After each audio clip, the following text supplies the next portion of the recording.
Reality Observation Report.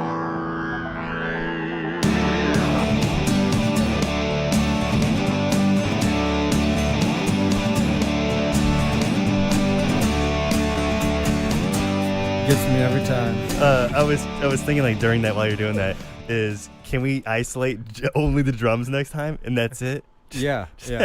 I Intro. Well, I have the actual like real track on file, so I could just mute everything else. Yeah, that's what I'm saying. Just have the drums and that's They're it. just super compressed. I mean, it's like an Ableton standard like drum kit that came with Ableton that I just programmed, so it's like a standard drum kit.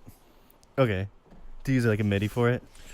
That one, I think that I just played it on like a drum pad and then moved the notes around so that it sounded like a drum kit? Yeah. Well, no, because like Ableton, sometimes it gets too mechanical sounding.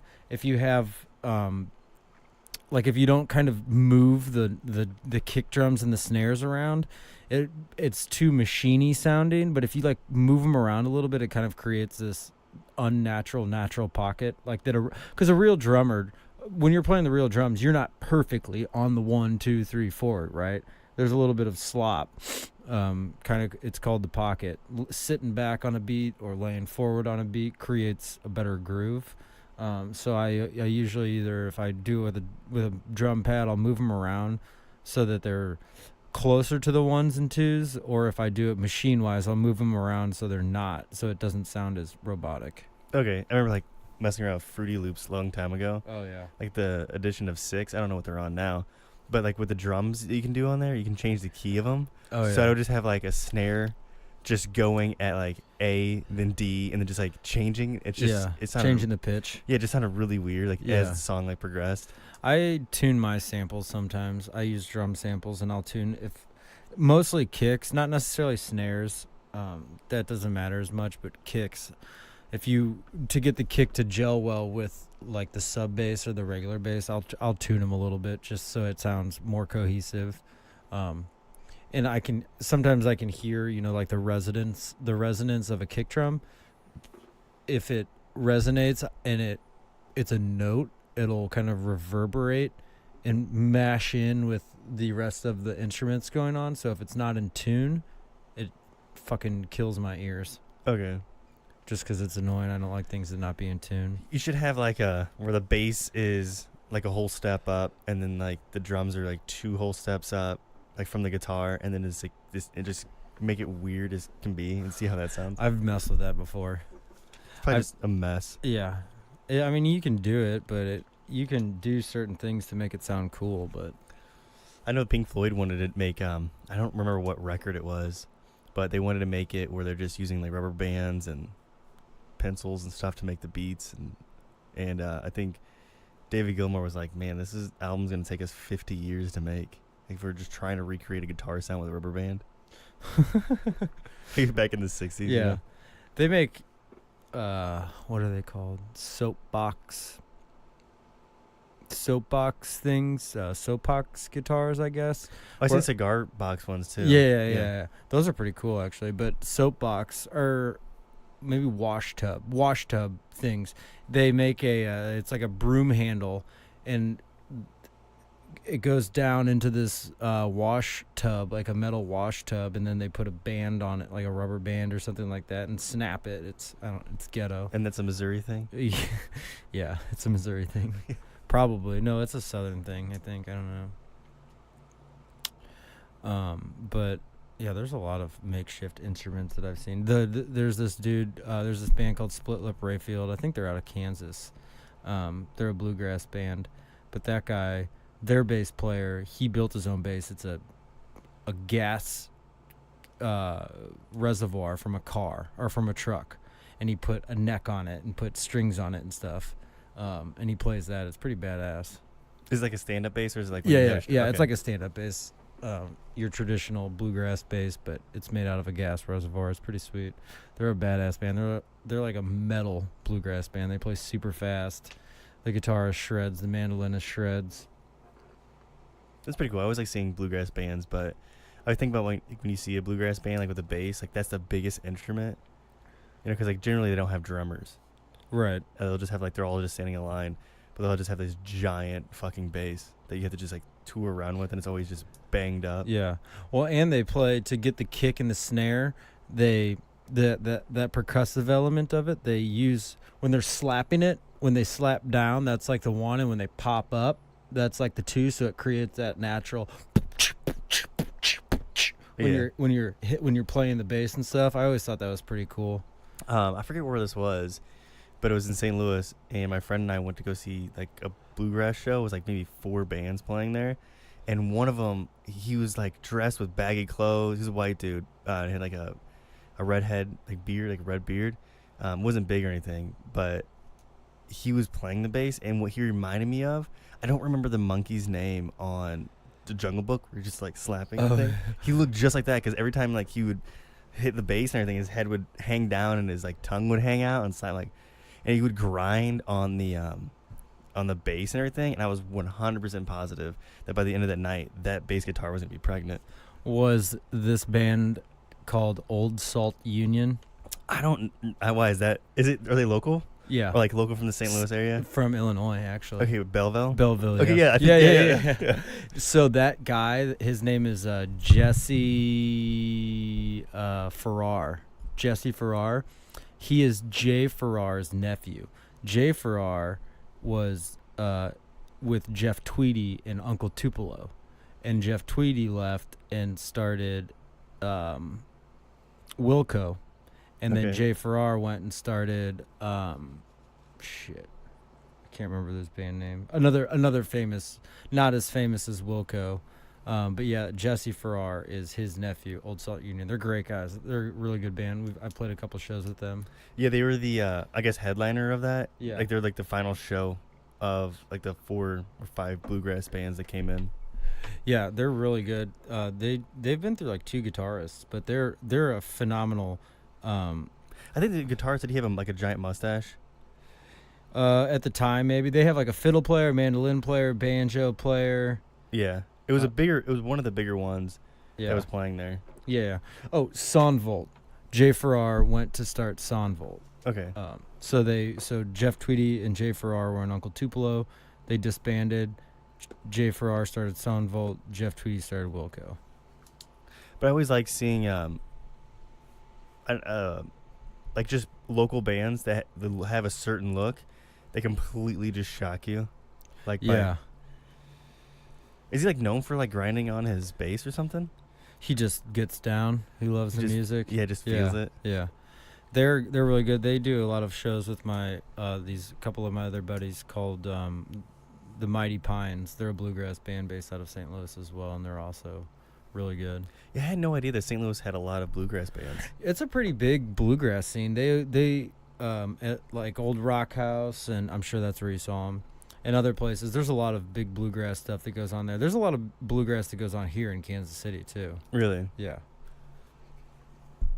See, I always heard that, especially coming here, that Kansas City's the home of the jazz. Yeah. Which doesn't make any sense. There's a jazz museum. Well, actually, I know this story. There used to be these jazz bars down in around the Crossroads area back in the day that were like speakeasies and jazz clubs. So a lot of jazz came out of Kansas City, which makes sense because, you know, St. Louis, home of the blues. The blues came from St. Louis, or so they say. I think that the blues came from more southern roots, but I mean, jazz came out of here, I guess, which is weird because when I think of jazz, I think of New Orleans. That's exactly what I think. I don't think of Kansas City. Actually, I don't. When I think of a Kansas City music scene, nothing comes to mind, like at all. Kansas, the band Kansas. Yeah, they're probably not even from Kansas. That's though. not even Kansas City. Yeah. No, I think they are from Kansas. I knew this kid growing up when I was in middle school. I believe his dad was either the guitarist or the drummer for Kansas when they were a college band, and was like, we're going nowhere, you know, and he dropped out, and then they got a new drummer, a new guitarist, and then they fucking got famous. This kid I knew, his dad had a signed guitar or signed drum head or something on the wall at their house. Talk about kicking yourself in the head. Yeah, but who knows, you know? Sometimes, like, I guess when you're in college, you're just doing it for fun, and then as it becomes, like, a thing in your life when you're out of college, it seems like it's going nowhere. Right. When you just want to do, like, a normal job to make money when music doesn't seem as viable anymore. Because when you're just in college, you don't really have any responsibilities on making money. Right. You can have like your part-time jobs here and Yeah. there, but like on your weekends, what are you doing on your weekends in college? Nothing. So you just Right. play shows. Well, that's what I tried. I played music 4 or 5 times a week in college, and that's what I wanted to do. That's why I didn't pick as challenging of a major, and my parents supported me and all that sort of thing. But when it's all said and done, it's like, well, college is over. Now it's time to shit or get off the pot, Yeah. I never really had those experiences though in college. Like I never really played live shows. Mine would just be like by myself with a guitar, looking down at it, just not singing, just playing.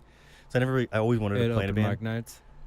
It was more like recital stuff. Like you just like find like, oh hey, we're having a guitar recital here, and you go there and it's just people's families, and you just like my uncle actually recorded. And two you of them. played? Yeah. What'd you play? I played guitar. The first song I ever played, I think I was like I was 15, and it was like a Blink-182 song. Oh, nice. And then the Adam song. I think it was actually it was probably Stay Together for the Kids. Oh, I Um, love that song. and then the next year I played like an original song, but I had an accompanying guitar player with me, who was like my teacher at the Did time. you sing? No, I've never sang in front of people. Really? Do you Yeah. have a good voice? I don't think so. I think because it's just like raspy, Yeah. and I can't. You sing like Tom Waits? No, I don't sing like the Joker at all. But because he sounds like the Joker. Have you ever seen that video where he's talking in an interview? I have to send it to you. Oh. An interview where he sounds just like Heath Ledger, or Heath Ledger's trying to mimic Well, him. because Tom Waits, he sings like this. Yeah, it's not like that deep and raspy, but it's just very difficult for me to match pitch to myself. So I'm playing guitar, like I'm playing like let's say in the key of G, I can't match my pitch. That is how Tom Waits sings, right? yeah. He just Super low and raspy. Yeah. As it gets older, it gets deeper. Yeah. Um, I love Tom Waits though. I don't like any of his new stuff because he has this. I think the first one I ever listened to, his song, he's like talking in it. It's called Hell Broke Loose, and he's like, I think his name was Jeff. And I was like, this song fucking sucks, dude. But then like you go back to his older stuff when he like was it like, in his young 20s. Yeah, like, that's what I like. Stuff's not bad at all, but Widespread Panic, they're a southern rock jam band. They do some Tom Waits. the I like cover them. stuff. Did you Yeah. ever listen to Daniel Johnson?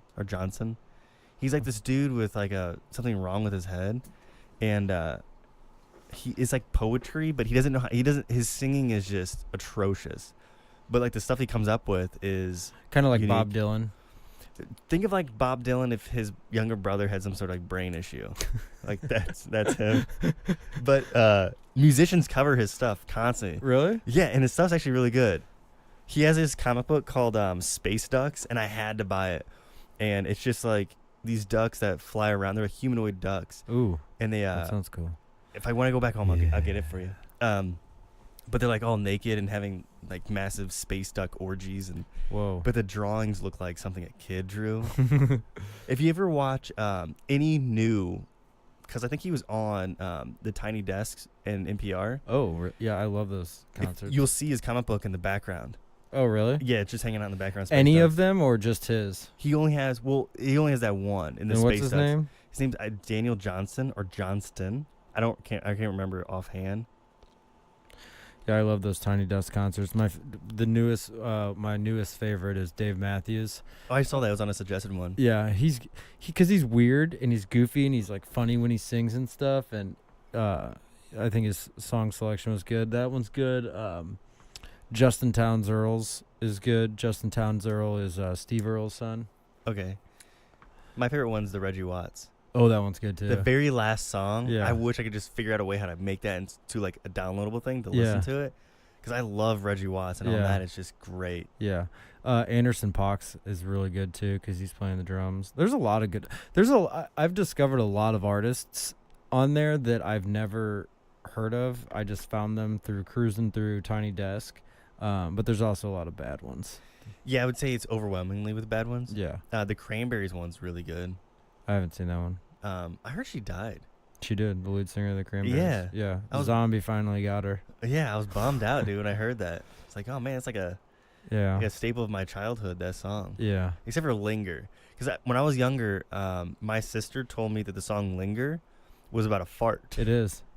No, I don't know if it really is. But she'd always tell me, like, why do you have to let it linger? Yeah. It was about a fart. Whenever I fart in front of my girlfriend, she always sings that, or I sing it to her when I fart under the pillows, or I mean under the blanket, and I just waft it up there. Speaking of music, dude, Hall & Oates was fucking awesome. Yeah, I didn't see you since you went and saw yeah, it. yeah, yeah. So that was last Monday. Okay. Mercedes got us tickets for my birthday, for both of our birthdays. Her birthday is tomorrow, actually. But happy birthday, Mercedes. But I didn't know where we were sitting, and when we pulled up or when we got in, she showed me the tickets, and we were third row. I was like, holy fuck! And then Daryl came out, and he's my only man crush that I will ever have. But he came out, and we waved to him, and he waved back, and I was acting like a teenage girl. That's cool, dude. Yeah, the show started off kind of rough. I think they were having some sound issues, but then when they started getting going, I mean, they are just phenomenal. His guitarist is phenomenal, and actually, the lead singer of Train came out and sang a couple songs with them, and it was actually pretty good. He's got a phenomenal voice. Lead singer Train. Yeah. Yeah, to me, there's only one Train song that's in my head, and it's just a goofy one. Oh yeah. Mr. Jones. Yeah. Well, and they have. Wait, no, that's You're thinking of Counting Crows? Yeah. As soon as I said that, I was like, okay, yeah. You know, I know Train you're is talking about like Train. Calling All Angels. Yeah. And for some reason, I used to get those two. I still honestly get those two bands mixed up. But Train, if you go on to YouTube and type in Train on Howard Stern, he plays some stuff on it because Howard Stern loved Train. Even when they were popular, and they weren't popular at all for a while, and they got popular again. During that time, he would have them on on a show, and he would just like play acoustic stuff, and it's nice. great. Yeah. Yeah, he's got a phenomenal voice. I always dog on it because it's pop music, but seeing it live, I thought to myself, okay, I get it.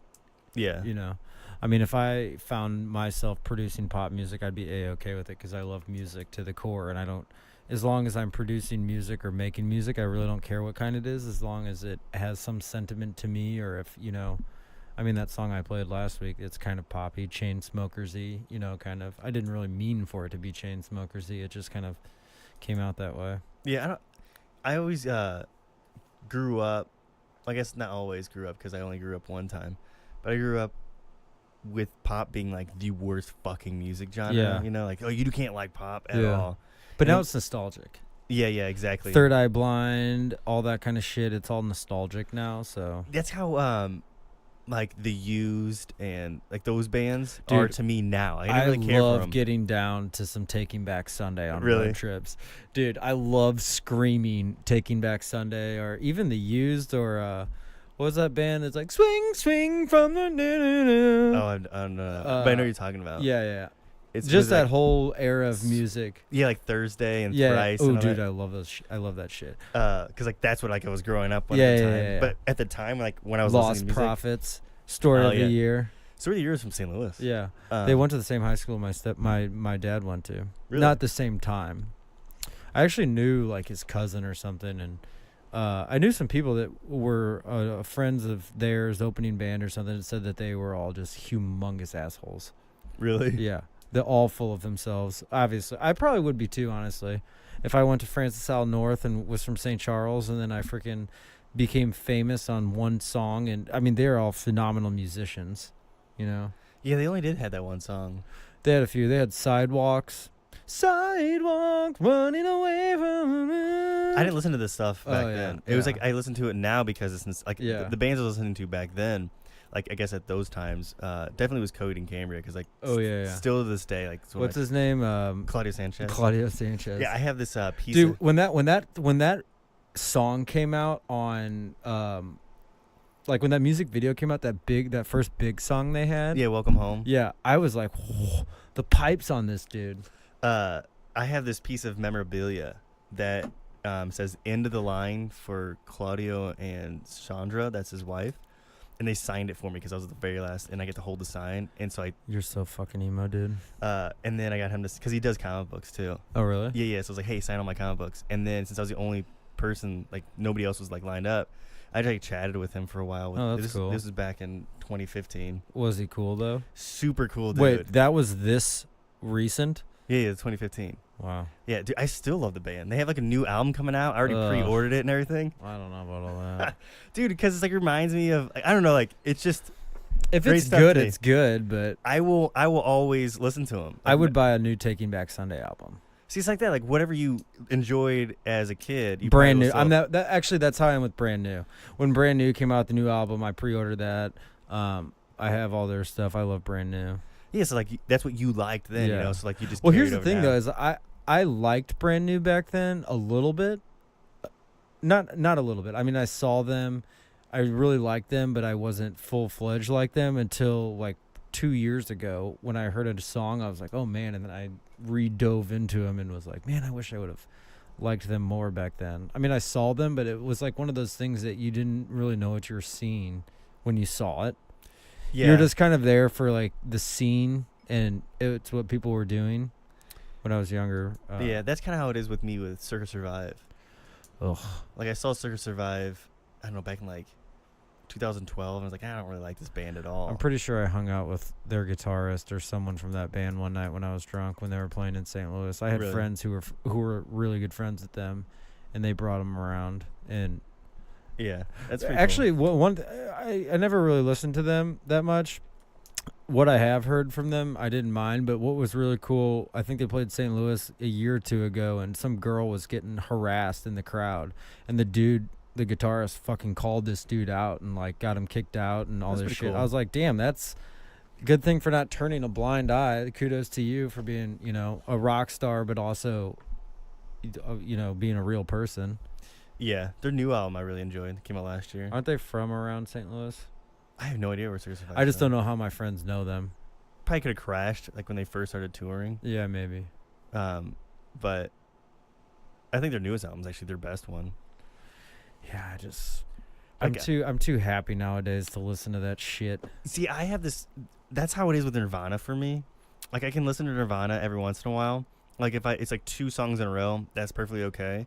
But then once it gets to like 3, 4 whole album, I'm just like I can't. You can turn this shit Yeah. off, dude. That's how I am. Even with interviews with Kurt Cobain, like Oh, when I listen God. to like interviews, I'm just like, dude, this guy. I can't listen to depressing things anymore. I'm a lot more happier. I mean, when I was a kid, I was happy too. It was just that's what it was. But like, if I listen to some depressing music, like The Used or Taking Back Sunday, I have to listen to 2 songs and then listen to like 15 Grateful Dead songs so that I'm Yeah. happy. What's your favorite Grateful Dead song?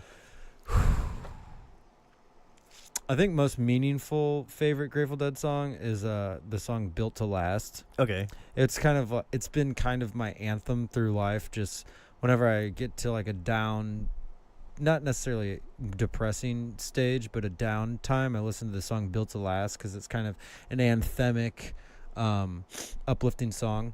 Like whenever I was in college, when I was gonna take a test, like a big meaningful test, I would listen to that song on the way on my bike. Or when I switched careers on the way to an interview, I would listen to that song just as kind of a pump up song. Yeah, like Grateful Dead. Some of their earlier stuff, like real early stuff, like I can't remember how to even pronounce the name. It starts with an A. Like Yeah, yeah, that one. Yeah. That one I could just Oxa, I think. yeah, I can leave that one for sure. I don't like the earlier stuff. I don't want to use the word I don't like. I don't really care for stuff like Cream Puff War or Buzzy B or something, that early bluesy kind of trying to be a jam band kind of thing or trying to be Grateful Dead kind of thing. I don't really care for that. Yeah, I think they found more of their sound in the 70s. Yeah, and Like I love Pigpen. I love what he stood for, and I loved his later years, but I don't really like the early. I like Mama McCree's Uptown Jug Band, which is Jerry's first. I like the Warlock stuff, but when they start to get into the Grateful Dead and like when Pigpen is singing more, I'm just kind of like, I don't want to hear Big Boss Man by the Grateful Dead. Yeah, that is a bad one. Yeah, but late 60s, early 70s, when they start bringing out China Cat. They start getting a little more psychedelic after the acid trips and all that sort of thing. That's when I really start to enjoy them. Early 70s, when you get into 71, Europe 72, that sort of thing. Europe 72, I think, is one of their best ones. Oh, yeah, for sure. And then I think, I can't remember what show specifically it is. I mean, the Holy Grail show is Cornell 77, I believe, where they debuted. I'm pretty sure I might be getting this wrong, but that's when they debuted things. I don't know if it's necessarily the song Bertha, but that era of like Sugary, Ro Jimmy, Althea, Bertha, that style, that 70s sound Yeah, of yeah. Dead, that shit gets that's the stuff that I really like. Althea is my absolute favorite Grateful Dead song. So you know who kills that song is Warren Haynes from Government Mule. Really? Yeah. My brother-in-law loves Warren Haynes. You know who else kills it? Fucking John Mayer. I was gonna ask you, do you like Mayer? Oh yeah. And Like, dude, Dead? When I was a little reserved, but when I went and saw them live in St. Louis a few years ago, when he sang all my favorite Jerry songs that Jerry sang, like Ro Jimmy, I think he sang Sugary, They Love Each Other, and Althea. When he sang that, I was just like, whoo! I mean, he's perfect for the job. Haters can hate. Who cares? Taylor Swift. Haters gonna hate. I think John Mayer is hands down one of the best modern guitar players. Like he is the modern. He has this idea. Like I think it was like, have you ever watched a show on YouTube called Hot Ones where they eat like hot ass chicken wings? No. He's on there and he talks about. Wait, I have seen that, but I've seen it with. I want to say it was like Neil deGrasse Tyson. I don't think he was on there yet, and this is a new one. I haven't watched any of the new ones. But John Mayer's on there and he's talking about how he sees music, or like how he can pick up on this is what the modern music is going like, and he hums a tune and it sounds like perfectly what is modern music. He just like can tap into the zeitgeist really easily. Yeah. The only thing that I don't like about John Mayer is that his songs are shit. Well, that's why he does his shows 3 parts. He does his blues, he does his poppy stuff, and he does his. I mean, I like it all because I respect him as a musician, and I think he's great. If Eric Clapton is obsessed with your guitar playing, you're doing something right. Yeah. You know? But the poppy stuff, I get it. Because for me, and I'm not comparing myself to John Mayer, but for me as a musician, I like to play.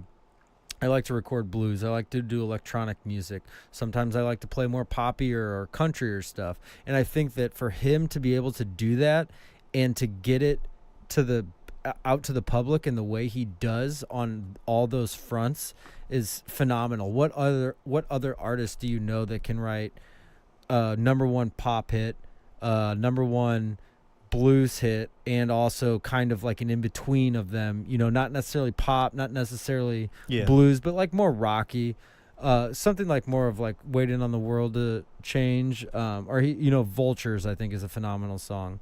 But he has such an eclectic style, and I mean, if you can get BB King to want to sit in with you, but you can also, you know, get teenage girls all up and at him about you, you're doing something right.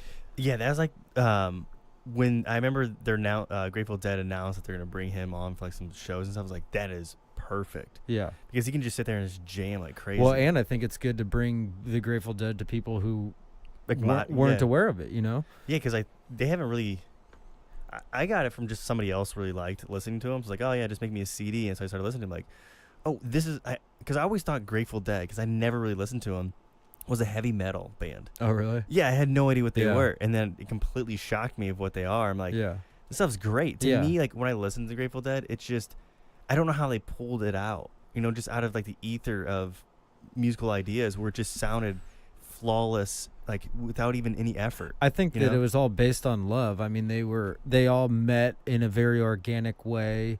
Jerry and Bob met, they became good friends. Phil came in, they all met like in a very welcoming, and I mean that time was a very welcoming time. The 60s, they were all taking drugs, smoking weed and that sort of thing. But they all met on very good terms, and then they were very lax about their intention. I think the intention was just love, and they just loved the music. They loved playing. There was no malice or no, you know, negative intent. No one wanted to be famous, really. They all just wanted to play and get high and play their music. They always call it the people's music too. Yeah, exactly.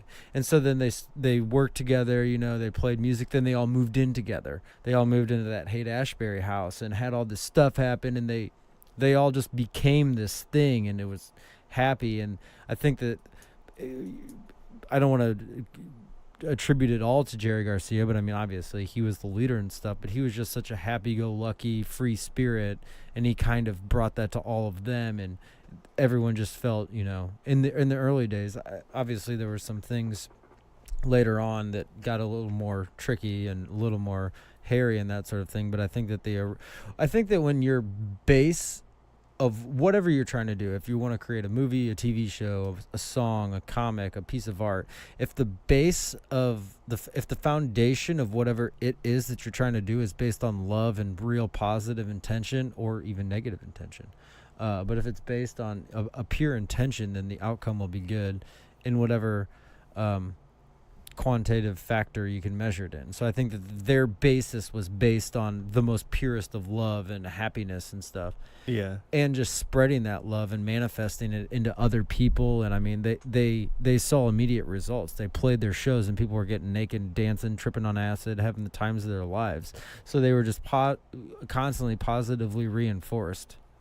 But the true genius of the Grateful Dead, besides Jerry Garcia, obviously were their songwriters, John Perry Barlow and Robert Hunter, because they could take these stories and take these ideas and things and twist them and mix them perfectly in with the Grateful Dead's music. Because their jams were ethereal and, you know, like you said, pulled from some sort of cosmic cloud that not very many people can see, but their words, too, were also crazy shit that... I mean, when you hear like Samson and Delilah, it's obviously based off something from the Bible, but twisted. But the way that the songwriters, you know, chose to write their words, it was relatable to people in some unrelatable way. Yeah, yeah. You know, like They Love Each Other is about two people that love each other, but it's an old Western-y kind of love song. A lot of their songs have that Western-y kind of vibe to them, but in a more, I guess, 70s relatable way. Same with like the band. Yeah. The band songs sound like super old songs, but they were played in that time too, you know. But that's just because Robbie Robertson stole all of his fucking ideas from Live On Held and then screwed the rest of the band over. But yeah, I love the Grateful Dead. I don't think that there's, as far as songwriting goes, I don't think there's like better. There's been John Prine's a really good songwriter. Neil Young's a very good, phenomenal songwriter. Jeff Tweedy from Wilco. There's a lot of good songwriters. But the music factor, I feel like the Grateful Dead, they had great songwriting and great music. Yeah, it's kind of I feel a little bit about Queen. Oh, God, yeah. I mean, the Queen's music, to sing what they... I can't even wrap my head around their lyrics and their music and how they... got that shit to work together. Yeah. I mean, Bohemian Rhapsody. So when I hear that, I'm just like, how did you think of this? Yeah, right? It's not even like a traditional song. Right. No, and it's perfect. They created their own sound. There's a new documentary. I think it's not a documentary. I think it's a film coming out. Yeah. Yeah, I know what you're talking about. I've seen previews on it on YouTube. It looks pretty good. I haven't seen the previews. I just seen like, hey, he's recommended for this. I don't really watch previews of movies. Brian May's a phenomenal guitarist too. Well, he built his own guitars. Yeah, the Moore Custom or whatever it is. Yeah. So like he would, because his sound was just different. Yeah. The weird thing is like the whole band can just do like a cappella. Yeah.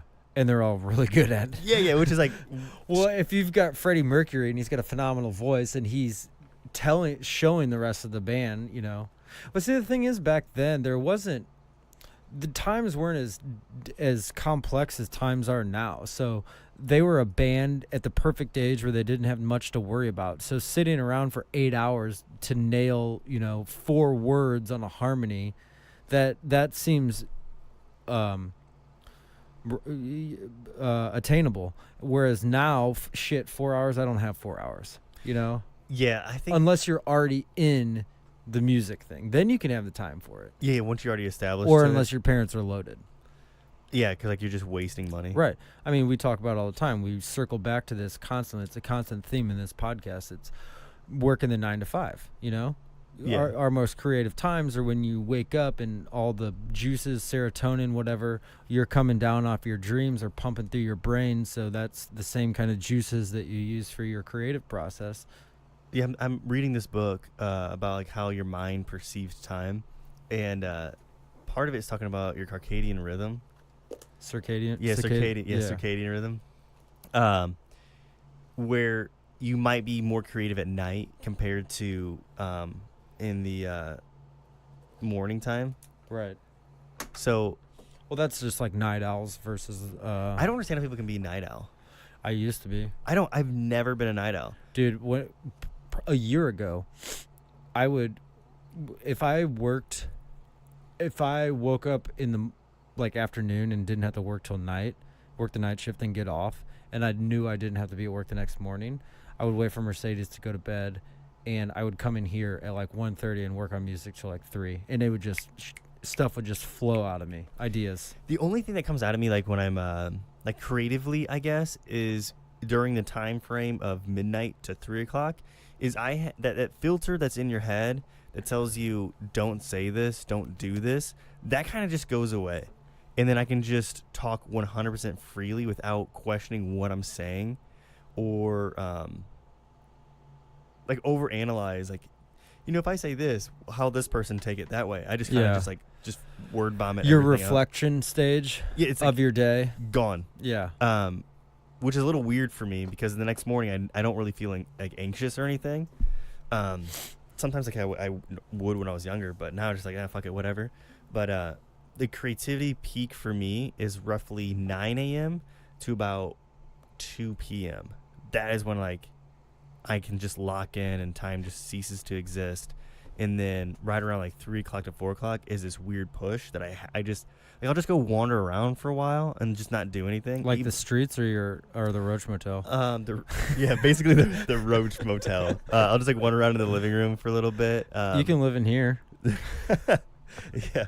And then sometimes when I used to live back in Illinois, I would just go walk a trail that I used to walk when I was a kid or just something like that to just kind of I need creative thoughts. But what it was just me procrastinating. Yeah. So from 3 o'clock to about 5 o'clock is 100% procrastination. And then when 6 o'clock rolls around, it's fuck, I didn't do anything. And then it just crams it. I just cram everything in until about 9 o'clock. Well, that's when the intent's not as pure. Yeah.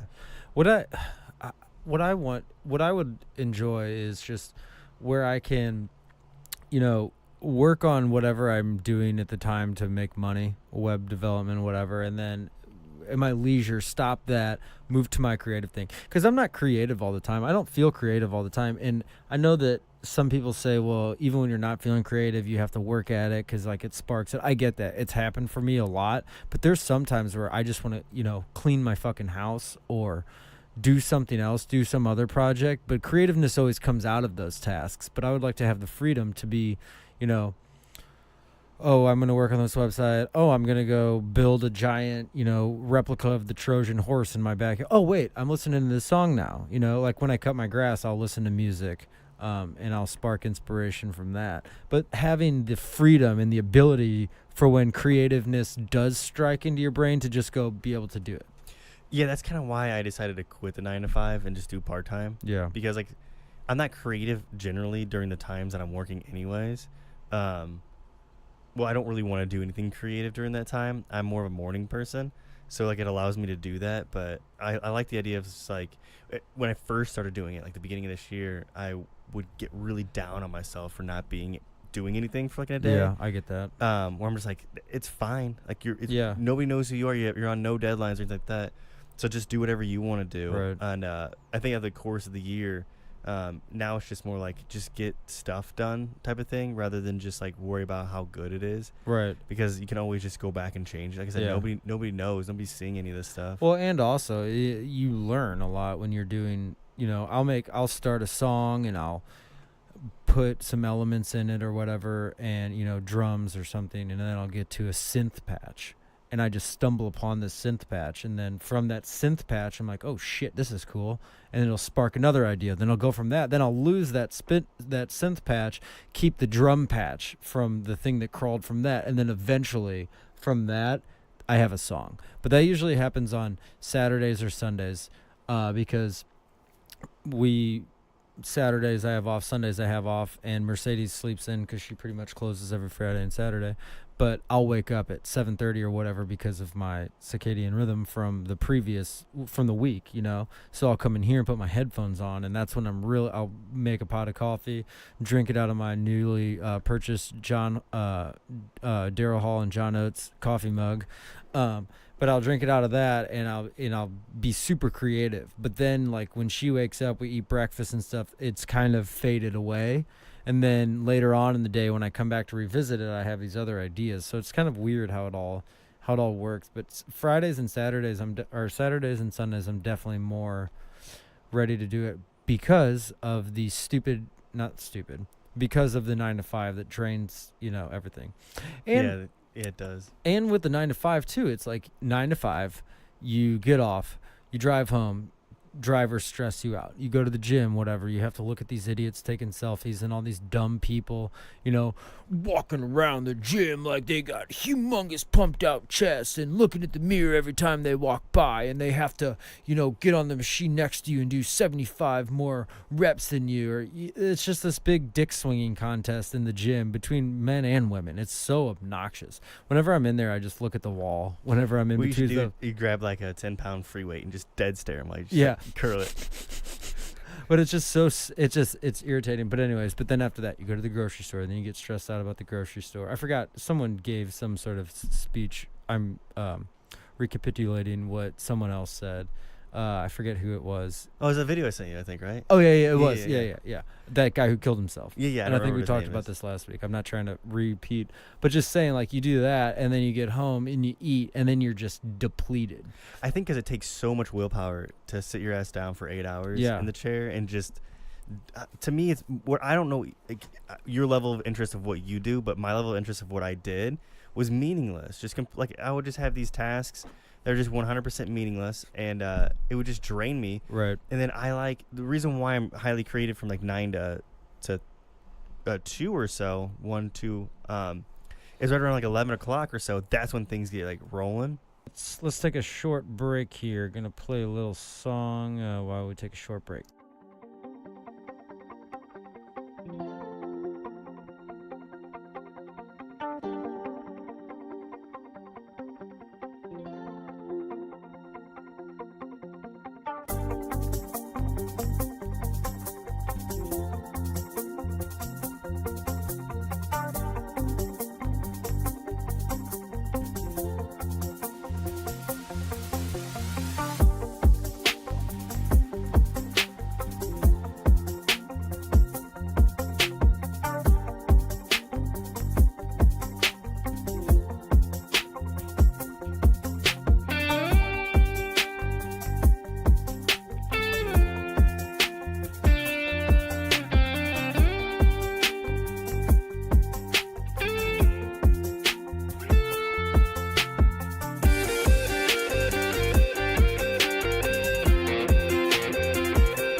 Breaknight song off of our upcoming album, which I don't know if we're ready to release the name of it or not yet, so I'm not going to say anything. Oh, I'll say it. No, you can't, because I don't know if we've agreed on it yet. if we're fully dedicated to that title, but I think we are. I just don't want to release it. I just don't want to say anything about it until we get it officially out there. Is your face hidden enough? I think so, but I'm still gonna say the name of it. No, you're not. So let's do Dream Time, the dream segment. All right. Did you have any crazy dreams? Actually, I've been having the resurfacing of a old reoccurring dream that I used to have about. It's really weird. I always have these reoccurring dreams about this house. I've told you about this, and all these different doors and stuff. But recently, I've been back in this house, and these doors never really lead to anything that makes sense. They're all parts of something, I think, in my subconscious. But recently, I had this one where I was in this house. I woke up and I opened the door and I walked outside, and there was a dirt track for like BMX bikes. Okay. And all of a sudden I'm on a BMX bike and I'm riding around this dirt track and this BMX bike and stuff. But these jumps are really big.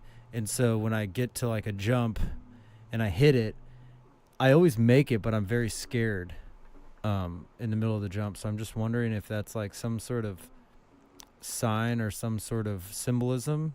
Oh yeah, dude! I interpret dreams constantly. Yeah, of taking like big leaps. Yeah, big leaps right now. Yeah, and everything's gonna be fine. Like somehow you always land, right? Well, I always land, but it's always, I don't know. And there's just all these weird kids in these dirt tracks too. They're like really dirty kids riding around on bikes too. But and then I have these. It kind of fades into this other part of like a reoccurring dream where there's these woods connected to these jumps, and then I go to these woods, and then all of a sudden I'm like Flash and I'm hunting. I'm like deer hunting with my family, but I don't know these woods. But I see a deer and I shoot it, and I can never hit the deer. But then also extended from these woods, there's a music festival campgrounds. I'm not at the music festival, but there's these people that stay at this part.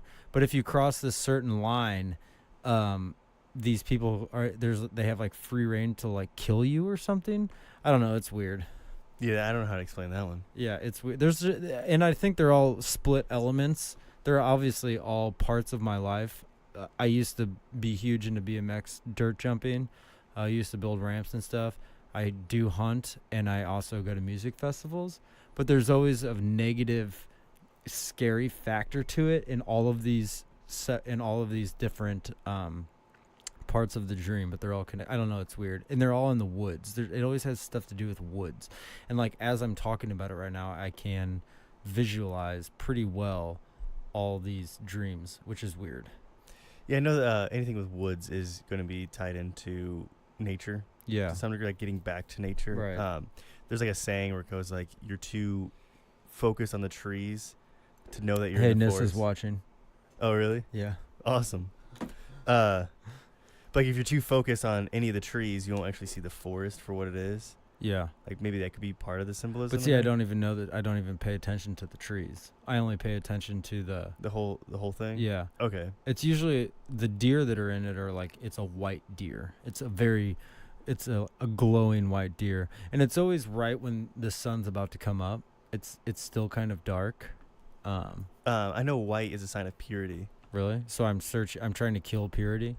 Well, are you trying to kill this thing? Yeah, but I can't. That's it. I miss all the time. And that's probably what it is. Is like, it's not the sense you think that you're hunting for purity, but you're really not, because you can't do it. You know? Yeah, like and then the sun, perfection isn't attainable. Yeah, so then like when the sun rises is also rebirth. Yeah. Like, there's a few things for rebirth in dreams. One's rain.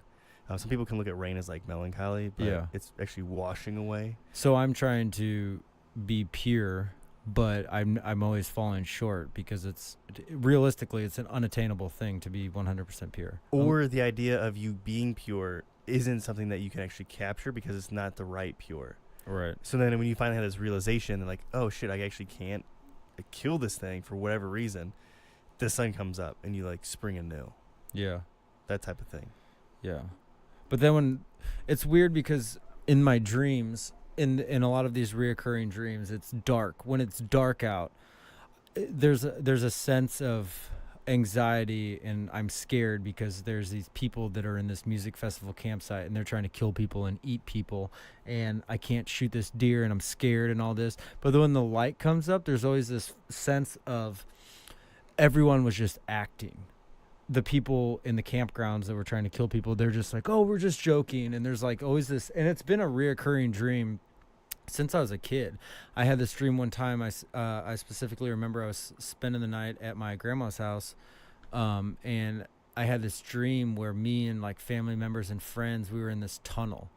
We were walking home from a Blues game, and we walked into this underpass, and all these guys came up and captured us and tied us up and put us up against the wall and were like threatening to kill us and stuff. And they were going to sell our body parts and all this stuff. But then the sun came up and they were all smoking cigarettes and just laughing and stuff. And they were all actors. And this has been, and now I'm 31 now, and it's kind of like the same vibe. When the sun comes up in my dreams, all these people, we're all friends and they're just laughing and they're like, oh, we got you. It's I don't know what it means. It's weird. It could be like there's two sides to you. One is the dark side, basically tearing you through the kind of negative feedback loop that your brain does, and then the light side where it tells you that everything's okay even in spite of the dark. Yeah. So that could be part of it. Another thing is not necessarily like, because night doesn't necessarily mean like bad or dark. It just means unsure. Right. So the entire time maybe you're looking at the uncertainty of everything that's going on in the scenario. Yeah. And then finally when light is shed on the scenario, it becomes certain that like, oh, all this stuff was just happening in my head. Oh, yeah. That's like that is kind of echoes from, I guess, when people feel that, oh, this is so terrible right now, I'm never going to get through this. And then it always, or not always, but usually, you know, it ends and you come out of it, you know, that sort of thing. Yeah. Kind of like when you go into like a long drive and you're driving from Kansas City to St. Louis and you're like, oh man, that's going to take 3.5 hours, and you're building up all this negative shit. And then when you get to St. Louis, you're like, oh man, it wasn't that bad. Now I'm here. Yeah, it could be like that. Yeah. Like, facing what you thought would be kind of bad, and then it just turns out Yeah. to be good. Because nothing's ever exactly how you plan it. Oh, anyways. yeah. And I've been trying to do that a lot lately, not making situations, you know, stressful, bad situations seem as bad by just not building them up in my mind as much, and just kind of having that mentality of, it's going to pass. I'm going to be okay. Yeah, mine lately, because usually I'm always that way. I guess lately isn't recently, but where I have a pretty confident on things, but then as soon as my mind goes to like trying to figure out stuff, then it will have that like kind of spiraling down of overthinking shit. Right. And then eventually when I get some sort of reassurance, it's like, oh, okay, all that stuff that I thought, it's not true at all. Yeah. Because I try to see the good in everybody, like, but you still have that like lingering, you know, past experience of somebody, you know, not being Right. good or whatever, you know, Right. and then it just kind of fucks with your head. But so you have the tendency to like overthink shit, which is like usually not good. Because if you're always in your mind, you're like, okay, I need my mind to help fix my mind, which is part of my mind that's making me feel this way. It's in my mind, and you just keep saying this mind thing over and over again. It's just tearing you down, and like, your mind is the one that fucking got you there, man. Like, just get out of it for a second, type of thing. Right. But Yeah. I think the dream thing, a lot of people look at dreams as like, oh, it's just bullshit. I don't think so, because my view on dreams is we spend about 1/3 our life there and 2/3 our life in this waking world, and yet 66% of the time we're convinced it's 100% real, which I don't think so. I think that dreams are vastly more complex than what we think they are. Right. Like, it might be recollections of the day or things like that, but like really observing what your dreams are, looking at the symbolism of your dreams, because a symbol of a snake is something different to you than somebody that like sees snakes as like a evil serpent, right? Oh, so you have dude, to figure out snakes what are always in my dreams. There's always like massive snakes, and they come right up to my face, and they're like gonna kill me, but somehow or another I talk them out of it. Yeah. Maybe that's you like facing the evil aspect of something. Yeah. But each meaning, like I said, some people might look at rain as melancholy, whereas it actually could mean rebirth. So it depends on like what the definition for you is, that type Right. of thing. Right. But I love analyzing dreams, especially like my own. They're scary. And what's weird is for a while, I would say probably maybe a month ago, I was not remembering my dreams and I was not having very lucid dreams every once in a while. But for some reason recently I've been having more lucid dreams, and I'm trying to like think about what changed, whether it be my state of mind or my mannerisms before bed, which none of that's changed. But I just kind of wonder why all of a sudden in the last few weeks have I been having these dreams that I've had before. I've been wanting to have them. Dude, I have this fucked up dream. Happens a lot where I'm at this very old site, I guess, kind of like a pyramid, but it's this massive pyramid. And there's parts of it where I'm sitting on the top, and there's not very much room for my butt to fit, and I'm on the verge of falling off, and I'm looking off into this humongous jungle and this abyss, and I'm afraid to fall off, so I like have to sidestep. But then when I go inside, it's like a haunted house, or there's also like this big gigantic like metal chamber where there's a lot of creepy stuff going on, and there's like dead bodies and stuff in there, but also there's people partying around it. I don't know, it's weird. Maybe the aspect of the pyramid or wherever the thing is different facets of your mind. Yeah. And sitting on top of them, kind of getting outside of your mind, is kind of calming. I assume it's calming up there, but then the idea of falling off the top of it is freaky. I'm scared. So you decide to go back into your mind. Yeah. Ooh, that's good. But why are there so many dead bodies inside my mind? Because everybody's just fascinated with their own mortality. So the bodies are probably faceless. There's probably nobody that you know. And so it's just probably just symbols of confronting your own mortality. No one's watching us right now. We're live on Facebook right now, on my Facebook. But we will... There is a Reality Observation Report podcast Facebook page now. So anyone listening interested in going to that and liking that, we will probably start doing live streams from the Reality Observation Report podcast Facebook page, as well as maybe the YouTube channel, because you can follow us on YouTube, Twitter, Instagram, Facebook, but we are going to start moving into the live video feeds of our podcasts. We will not be able to see Barry's face fully. Yeah, I think about next time. If we're gonna do it next time, I'm gonna, I don't know, wear some sort of mask, like a good mask where I can talk and he'll still understand me and stuff. But I think it'd be kind of cool to have like a collection of masks that I wear, or face paint. You're just gonna have to start buying a bunch of different masks. Yeah, I don't Is want it because you're not comfortable with who you are? No, I'm 100% comfortable with like who I am to a degree. Like of course there's different aspects of me that I want to change for the better, that like, you know, like eat healthier, you know, that sort of thing.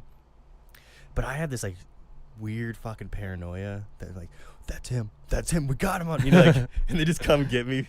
Your ex-girlfriend? Maybe. No, just people in general.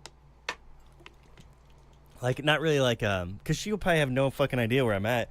But, I mean, like the government or something, dude. Like, I've always had like this strange paranoia ever since I watched The Truman Show, where, I'm just being observed constantly. That's narcissism. I'm just kidding. Yeah, no, I think that everybody's narcissistic to a degree. It's just I feel like, because I don't do anything bad, I don't think. By the way, remember last week me saying about that email, like, who the fuck is this dude? You know, like, goes my password. I decided to like research what that is, and it's just somebody hacked into something, got passwords, and he's trying to use that leverage. Yeah, I didn't open it, but he's like, you have to give me 3,200 Bitcoin. Like, dude, I don't even have Bitcoin. Like, why are you asking for stuff that's not even real? But I think people are just kind of in their own, like, this is your own reality. Like that video I showed you, like, it's just, this is your own reality. So of course it's hard to get out of your own egotism and narcissism about yourself. But it's like getting like, I don't know if you've ever seen these hidden camera shows where there's people waiting for like their plane to arrive, and on the screen will be a news broadcast of somebody who just escaped prison, or Mercedes is watching. They're wanted for something, and Oh. And what they do is they take a picture of them and then put them up on the screen to show everybody like that person. So it's like you're just unwillingly knowing that, or unknowingly, somebody just took your picture and then they put up on screen and say this person's extremely dangerous on the news, you know? Yeah. And that person just freaks out like, that's me. Like, why am I on TV? Like that sort of thing. But it actually happens in real life. That is the level of paranoia that I have. It's like, oh, we got him. Time to go get him. You know, and then they just on trial for just whatever. That was a weird cutoff there, wasn't it? I don't know what would have done that. They found me, dude. Yeah, you're talking about all this Big Brother shit, and I hope that wasn't like the power. Well, it's still recording. It was just a weird pause, man. Yeah, that was odd. See? That's what it is. They just tapped. That's what it was. They stopped it, and they just tapped this thing. Or was it the simulator god who we weren't conscious that everything just froze because the process in our brain isn't that quick. But what if everything literally in time just froze? Okay, when that happened, because as soon as you're talking about that, I wanted to know, did all the lights go out? Did we experience a blank moment, or did we actually see light and it was just a sound pause? But I don't know why the microphones would have paused, because I don't think that they can't. Because if it was computer based or power based, then the hard drive would have shut down and stuff, which would suck actually. Because this all would have shut off and had to restart.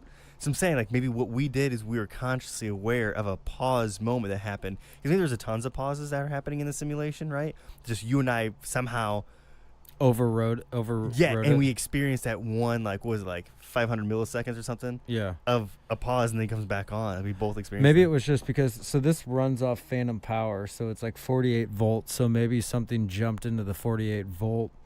No, that's too logical. Like, it's the simulation. Well, I'm scared now that this isn't going to save.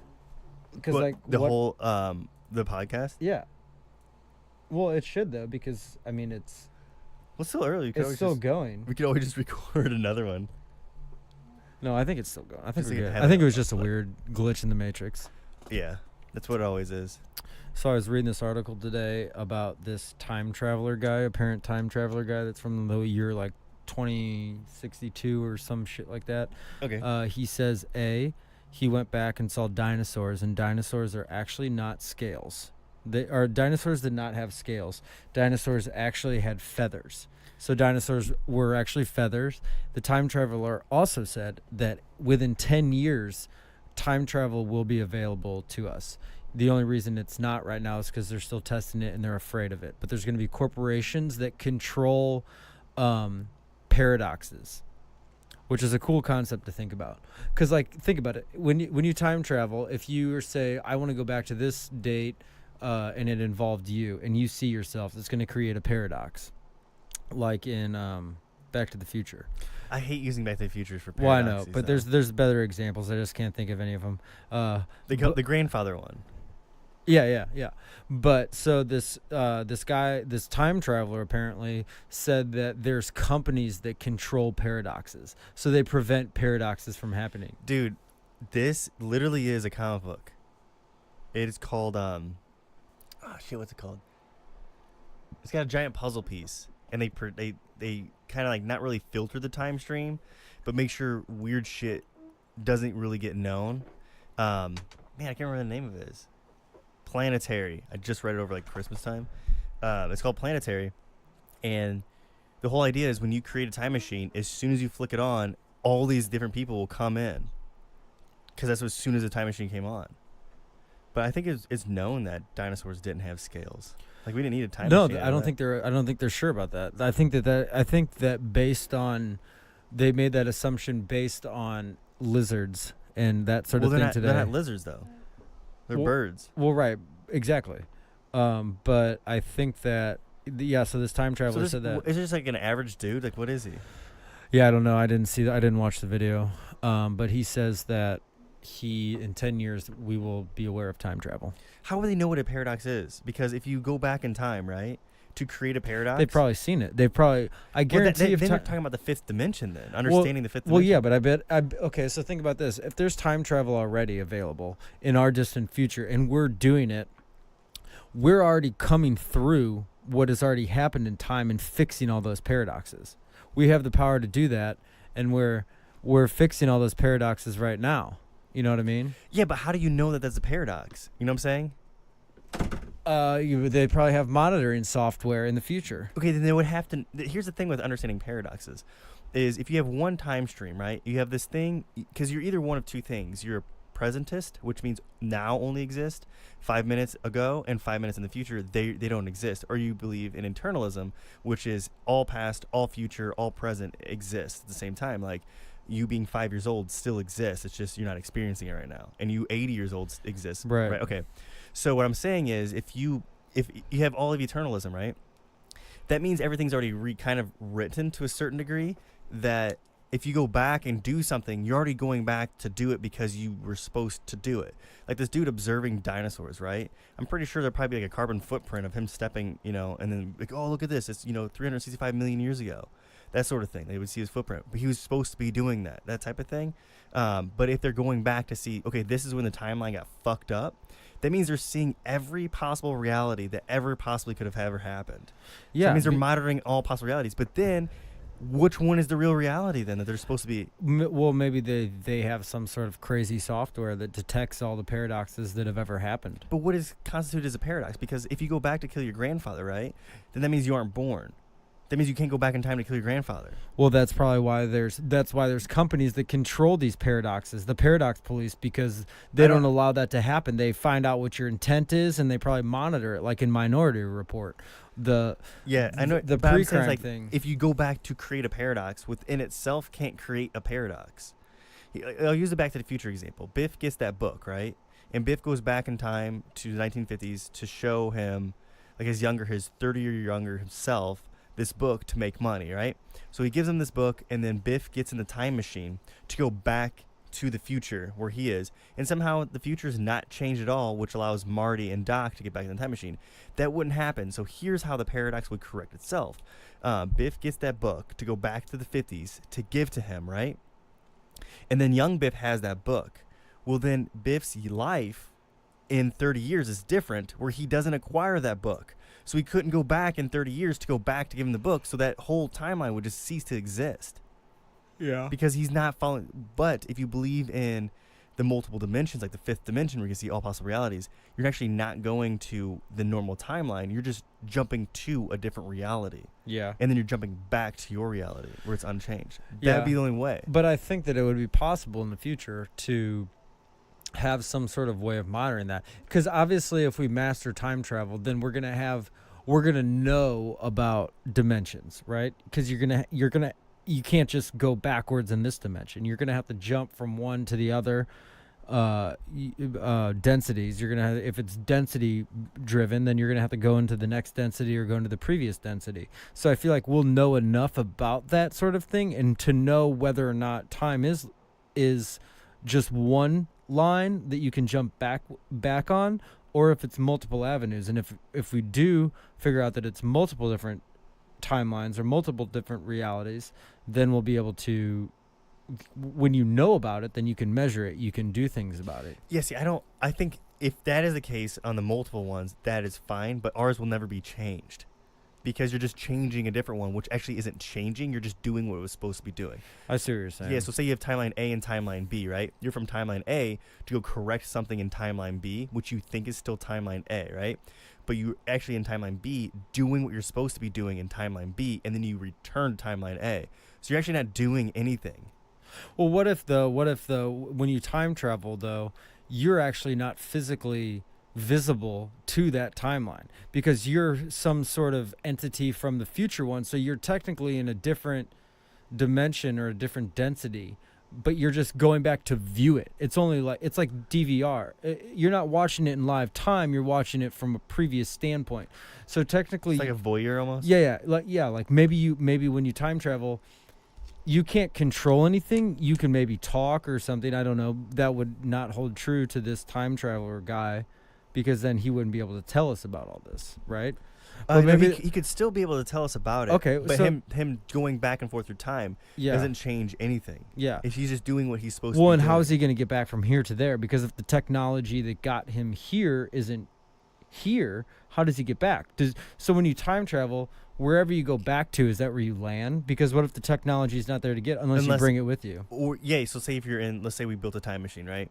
And we go back with this time machine and it has fuel to go back, you can just kind of hop back and forth. That Yeah. type of thing, you know? But I think that if you were to go back in time, I don't think that you would be able to make tangible augmentations to that specific time in that timeline, because you're technically not there, right? Maybe that has to do actually with the whole being present in the moment and being there. Like when you're actually there, you can control things. Yeah. But when you time travel, you can't be there. You're just viewing it. I always wondered, let's say we go back, I don't know, whenever you're still alive, like don't go back 50 years ago. Let's say you go back 5 years ago in time. When you first step out of your time machine, do you have this feedback loop? Because in all of reality, you are 100% positive of one thing, that you are a conscious thinking being. You don't know if anybody else is. And that's still true 5 years ago as it is going to be 5 years from now, that you are still the single soul listener to your own personal thoughts. When you go back in time, to say 5 years ago, are you hearing your 5 years ago thoughts? Because you are still the one person. So you have this weird feedback loop on your mind. Because now there's two people in one reality. I don't think that's the way. That's what I'm saying. I think that that's not that. It can't happen like that because of. I think it has something to do with dimensions or densities. Because you can't. I don't think that. I don't think that you. So let's say now we can time travel. Right now we could go. You could go back and see 15-year-old Barry. Barry right now, the Barry that's meeting the 15-year-old Barry is not the same Barry. It's some sort of diluted, or the Barry you're seeing in the past is a diluted Barry. It's not the Barry right now. You are right now. You are Barry right now. And if you Barry right now go back to see Barry 15, you're not going. That's a diluted Barry. That's like an old version, like a ghost Barry. It's it's in the whatever the space-time continuum computer program. It's not there. It's not present. It's not coherent. It's just doing what it already did. So you're just seeing, if you followed that Barry, it's just going to take the same line as you did to get to where you were when you jumped. Okay, so let's say, for an example, there's three versions of me. One where I'm 15, one where I'm 30, and one where I'm 45. And the one where I'm 30 goes back to see the 15. And the one from 45 goes back to see 15. So now there's three me's in one reality back when I was 15, right? That since I'm 30 now experiencing... But see, you're not... What I was going to get at is... Sorry, I didn't mean to interrupt you. So then I see past me, future me, right? And then we just converse or do whatever, and then I leave. Because like you say, that 30-year-old me is the true version. 15 years from now, I get in that time machine to go back to see. At the same moment, your 30-year-old version saw your other version? Yeah, so I was 15, 30, and 45 all at one time. I was experiencing now as me being 30, seeing future and past me. Where then 15 years from now, I go back and I go into the time machine to go back to that exact moment because I'm supposed to. I'm no longer that version of the 30 me, but I was still experiencing that. Right. It's just another injection of that 30-year-old. So it's going to be because you had when you were the 30-year-old and you went back in time to see the 15-year-old, that 30-year-old took a path. So the 45-year-old of you will see that 30-year-old following around the 15-year-old and then jump and go back. You won't see the jump because it's on a different plane, but you'll see it up until that moment. You're only seeing past versions of yourself that had a beginning and an end. So like if you go back at 45 and follow your 30, it'll end. Then you can continue to follow your 15, and that'll take you up until the moment where you decided to jump back. And then you'll see yourself. I don't know what the upper dimension of the time travel would be, but you're not seeing because if you time travel at 30 to go back and see 15 already happened. It had a beginning, which is whatever point you decided to jump to, and it had an end. Whatever point, either when you leave that time traveling session, or when you follow it to the moment when you time travel, which I don't know what would happen then, because I guess in that juncture, what would happen? Would your present 30-year-old self, would it dissipate, or would you see your 30-year-old self jumping in the time machine and then you get stuck in like a fucking loop or something? I don't know about that one, but there are things called loop. Or would that be an The things error? that, like, It would be an error. Well, there's things that if you have the capacity to do time travel, there's things that actually don't exist. That exist. There's no origin to where it existed from. So a good example is 30-year-old me has this pocket watch, and I go back in time, the 15-year-old version of me, to give this pocket watch, and I say, in 15 years, you'll know what to do with this pocket watch. Not knowing that the 15-year-old self just saw me. Like, he had no idea that it was me.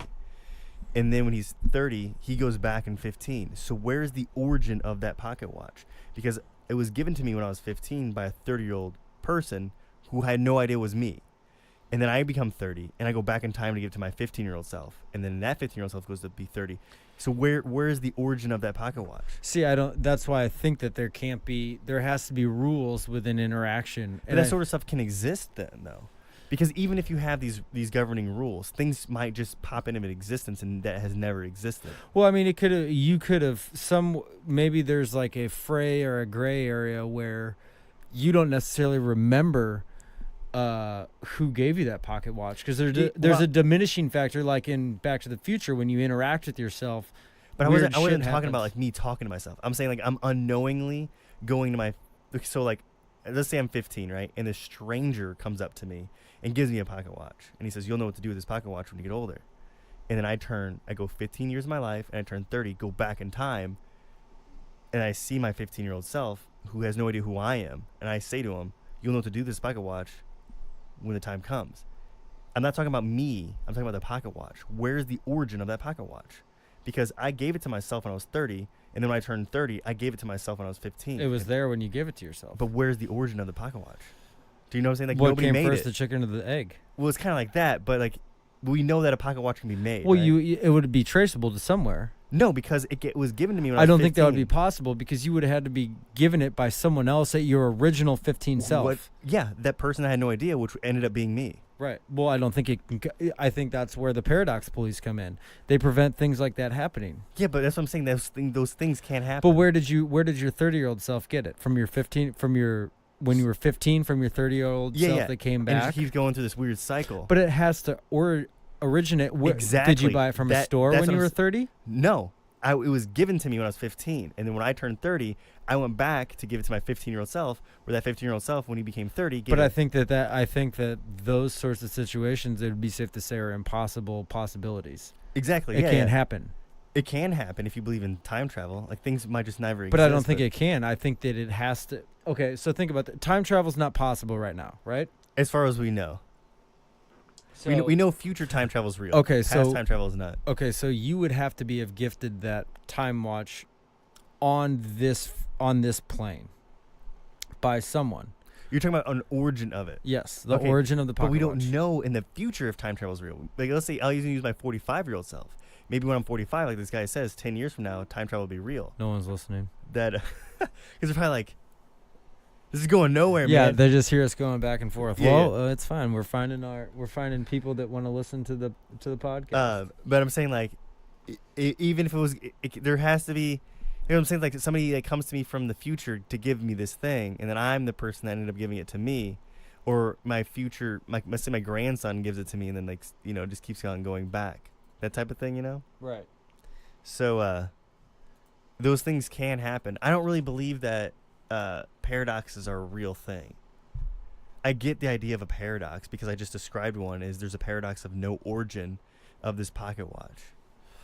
But here's the thing about that pocket watch. If you want to go further with that pocket watch, is since I gave it to my 15-year-old self and it progresses 15 years, and then my 30-year-old self goes back and gives it to my 15-year-old self, it progresses 30 more years. That every time I go back to give myself this pocket watch, it progresses 15 years. Yeah, but I also believe in like the degradation factor, where a piece of that thing being bounced loses. Yeah, exactly. That's what I'm saying is, like, if it's on this infinite loop, let's say this infinite loop went 100 times, that means Hey, my brother's watching. Jake's watching. That means the pocket watch is now 150 years old, whereas the original one was only one.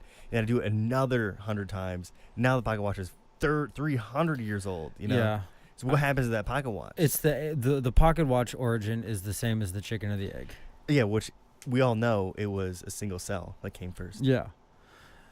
But if this guy they need to hire me to be part of the paradox. But see, I think that what you're talking about though, those kinds of loops you could do it in everyday instances of everyday society, of everyday life. You could pick out those sorts of things where you don't know, but I think that the paradox police, for lack of a better term, that's where that would come in. They would monitor those sorts of things. They would be like, so in computer programming in JavaScript, if you don't close there's things called for loops.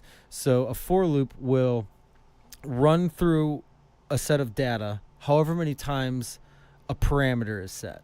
So in that for loop, let's say that I want this loop to run as long as x is less than 10.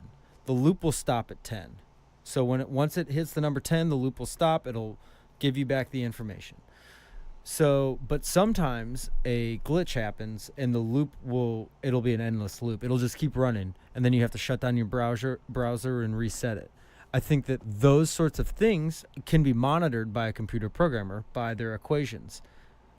I have to check my equation to make sure that infinite loop does not happen. And I think for when we get to the topic of, or when we get to this level of time travel where we can actually do time traveling, it'll be the same thing. They'll be able to figure those equations out. And we obviously won't be able to figure out or know what those measurements will be, but it'll be there. Yeah, I think I'm a good candidate for monitoring time. Yeah, exactly. But here's the thing I think about what time travel is. Okay, so we have this idea of this moment. Let's say the beginning of this morning, right? What are the coordinates? Latitude and longitude. But that only exists here. Right, on the 2D plane. Well, you'd have to understand the entire capacity of the universe. Right. To understand the coordinates. Well, you can measure from this point right now till this morning by time. Yeah, but we all know time is relative. There's not a universal time. Time that's happening now on the sun is different than time happening now on Mars. There's no universal flat line of time. Right, but if it's if you can, obviously in order to time travel, you have to be able to see in the past, right? Because you have to be able to pinpoint a specific location. Mm-hmm. That's the measure, and you're picking the location. That's what they would say. If you create a time machine, the only way to actually use the time machine is when the time machine was created. Well, maybe that's what we're doing now. We're recording this podcast, so in 100 years, we will be able to tell where Bear and Andrew are at 7:52 on July 31st. They just untapped us. Did you hear that other pause? Yeah, because we're onto something. Yep. I think about, this is the weird thing that I think about is 300 years from now, let's just say that this podcast is being listened to. It is being listened to simultaneously as we're talking to it. You know, it is being... just think of we were talking earlier about a concert, right? That concert was recorded and we're listening to it now. Did those people recording those concerts in 1977, did they realize that concert would be listened to in the year 2018? Yeah, they wanted it to be. I know. That's what I'm saying is that time is now. Right. So them thinking about it back in 77 is kind of like us talking now, and then hearing it in 2018. Somebody can listen to this 400, 500 years from now, and they are. It's just we're experiencing now as this specific moment. But that's a different I mean, in 100 years, if you're still here, you can go back and listen to it. Oh, I will not be here in 100 years. How do you know? Dude, the human body just expires. You may not be here in your human form, in your meat, disgusting body that needs protein, and if you drink too much soda, you turn fat and all goopy looking. That version of me that is downloaded in something else is a copy of me. It is not me. Well, no. I'm saying your soul or your consciousness is going to go somewhere else. Well, it's a consciousness of oneness. So it's just I'm going back to the oneness of it. Well, what if you don't? What if one was the initial inception of you, and you've just been traveling through different things, picking up different things? Then I guess I'll have to experience that and then plug the podcast in and hopefully like listen to it. Dude, I think it'd be kind of cool to listen to it years from now. Like we have all this like collection, like a box set, you know? Yeah. And then like this is like 13 episodes. yeah, like This is nothing. In Right. 200 episodes. Granted, we still have things to talk about then. it would just be recycling the same thing, like oh man, kids, like just something.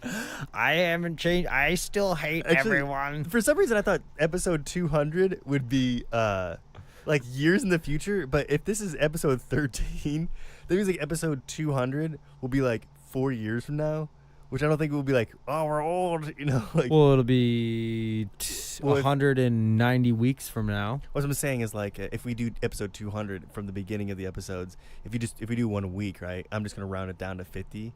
That'd be 4 years total. We should start doing 2 a week. Yeah, or just like take these long ones and cut them in half. Yeah, but then it's not as fun. I look forward to talking about. Yeah, things. so do I. But like, what happens if we deplete like our We shit we won't. have to talk about? I want to start bringing on guests soon. Yeah. Now that we have people watching live, we can get feedback, emailing us or posting on going to Reality Observation Report Facebook, following us, or Instagram or Twitter, or emailing us at realityorpodcast@gmail.com. And I mean, I just want to bring on people we know. I kind of want to bring on, like, every time I leave here, every fucking time I leave here, no matter what day, if we do it on like a Tuesday, Monday, or Wednesday, there's this girl that sits by this bridge. My dad has a break in 5 minutes. He's gonna call me. I'm putting him on speaker. And Oh, we're yeah? gonna talk to him. Yeah. I just see this homeless girl saying like her sign says, it's always something different, but I think last week it said, life is rough, God bless you, anything can help. And every time I see her, it's like, let's just get her on. Just some random I see, and bridge people. Yeah, and that's the thing that we always talk about. It's like this podcast is just for talking about just whatever we want to talk about. We started this because we wanted to hear certain things in other podcasts, and I always tell my dad I don't want to get professionals on and talk about that, but I think we should start getting guests on just to kind of expand it, get it going a little more. I mean, it's a slow process, but Eventually, I like the whole idea of it being morphing. yeah. Like, one of the things that I really love about the Duncan Trussell Family Hour is every time it starts, it's something completely different. Like it's just the one thing where he's like singing songs and like Hare Krishna. it's just the way he does is hilarious to me. Like, But I think if we built up enough people, I mean, like here on Facebook, there's people watching. There's 3 people watching. They could just shout out things that they are thinking right now, and then And we we'll could just just talk about it. and just talk about it. I mean, there's tons of different ideas, but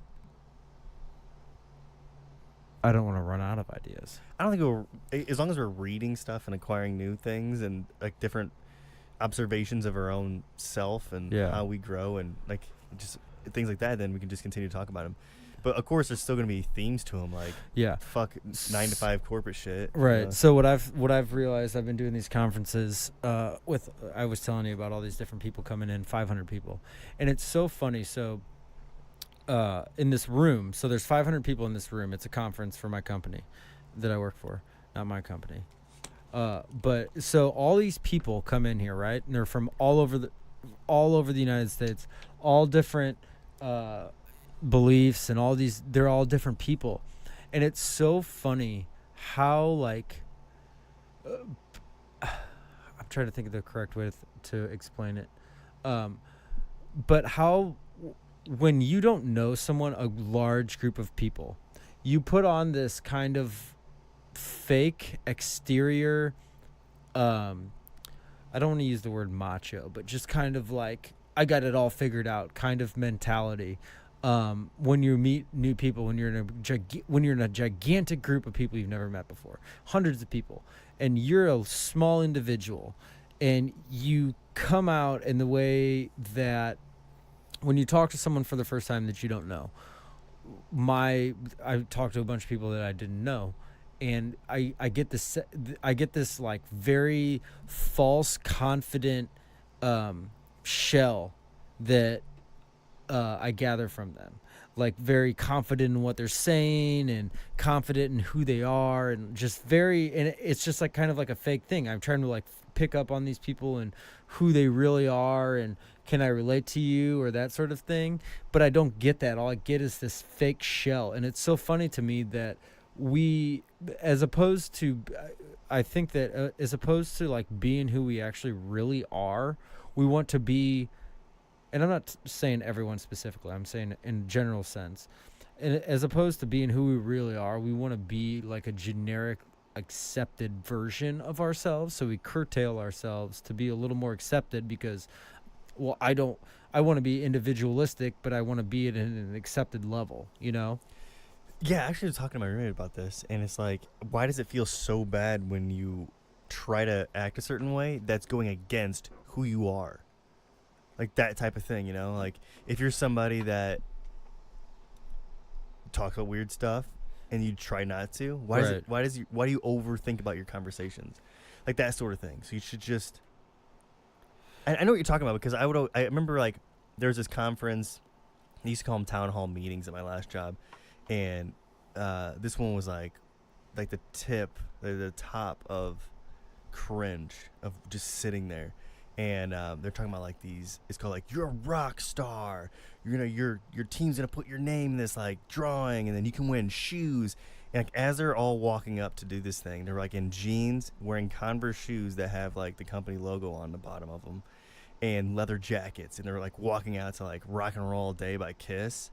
And like the song was loud and they get up and like, you guys like working, like just stuff like that. And just cringe. Like, Yeah. I don't give a fuck about your shoes. Like, I don't. They give us these little notepads that have like a guitar on, like a bass or whatever. And it says like, you're a rock star for these reasons, appointed by this person. So like you feel like you're a rock star because, you know, you're working the meaningless fucking job. That's what like my friends and I would do. Is just like, Yeah. like shit like that. And then like just put who it's by and you're supposed to like hang up in your cubicle to let everybody know that everybody thinks you're a rock star. And if you acquire so many of these things, you can get cool red Converse sneakers. It's like, is that how you think? Right. You know what you should do is like, if you think somebody's doing a good job, hey, here's $1,500. Thanks. Right. Like that sort of thing. I don't want your fucking shoes. Yeah. Like red shoes with your logo on it. Well, yeah, and what I was talking about earlier, these people. So I was talking to this guy, and he came up with this generic, you know, spiel of who he is, where he's from, and all this and all that. And then I saw him later on. This was yesterday, but he had this like I didn't know who he was. I'm like, man, you just seem like whatever cookie cutter robot that just came off the line. But then I talked to him today, and we get to talking, and we talk about Joe Rogan, and he starts getting into all this stuff. And I mean, he's like-minded like I am, and I'm just like, dude, like when you're, I get it. It's scary when you're talking to people that you've never met before, and you're like, you're representing your company that you're working for, you know, I get it, but you can curtail your, you know, how you're trying to make yourself perceived a little better, as opposed to being these like robots. I just feel like the last couple of days I've been walking around with like a bunch of robots. You have to talk to them and they're like, oh, where did you grow up? What's your favorite food from Kansas City? I'm from Baltimore. Oh, I heard the barbecue's really good here. You know, just all this generic stuff, which is fine. I mean, I get it, but not to me. That stuff is just irritating. Yeah, but at the same time, I'm just like, I don't know. It's reality. I don't like the idea, but it's true, I think, to the most part, is that when you decide to be yourself, you remove the mask of the thing that you think people want, and you're 100% exposed. And what happens with that is they're either going to like you or they're not going to like you. Right. Generally, people will go one way or the other. Maybe not so polarizing. But at least you can go to your grave knowing that you are 100% true to who you are, rather than living this facade of somebody that you thought you had to be. Right. I would hate that, to spend the rest of my life trying to behave and act a certain way because I'm, you know, for other people's benefit, and then die knowing that I didn't even give myself an honest life. It causes gray hair and it causes cancer. Yeah. If you're battling with something inside that you are not, then it's like, think about, there's a fine line for like an alcoholic. Like think about an alcoholic. They're an alcoholic. They love alcohol, but they want to go to rehab because people are telling them you're a bad person when you're on alcohol, and you do all these Talking monstrous. about Californication. Yeah. Yeah. But you're doing all these monstrous things, right? And it's like, I get that, but at the same time, If that's who you are, right? right? You might not have any friends when you die, but Yeah, at least you're comfortable with who you are. The thing is, like, when you're finally doing what you want to do, not in like life or anything, but being who you are is who you're supposed to be. Don't hurt people in the process, like at all. Like, understand that how much you love yourself to be yourself 100% of the time is the same sort of love and capacity you should give to other people. Like the thing, the video, the guy saying like, if a car is racing by you, and like, oh, look at this fucking asshole going so fast, you know, doesn't he know, like, whatever. You have no idea that maybe something happened to his daughter and he's trying to go to the hospital. right. You know, that sort of thing is just like, just while you're trying to be your best version of yourself without making it fake, is try to give everybody else kind of the same right. sort of thing. The same treatment. Yeah. Yeah, I mean it's hard though.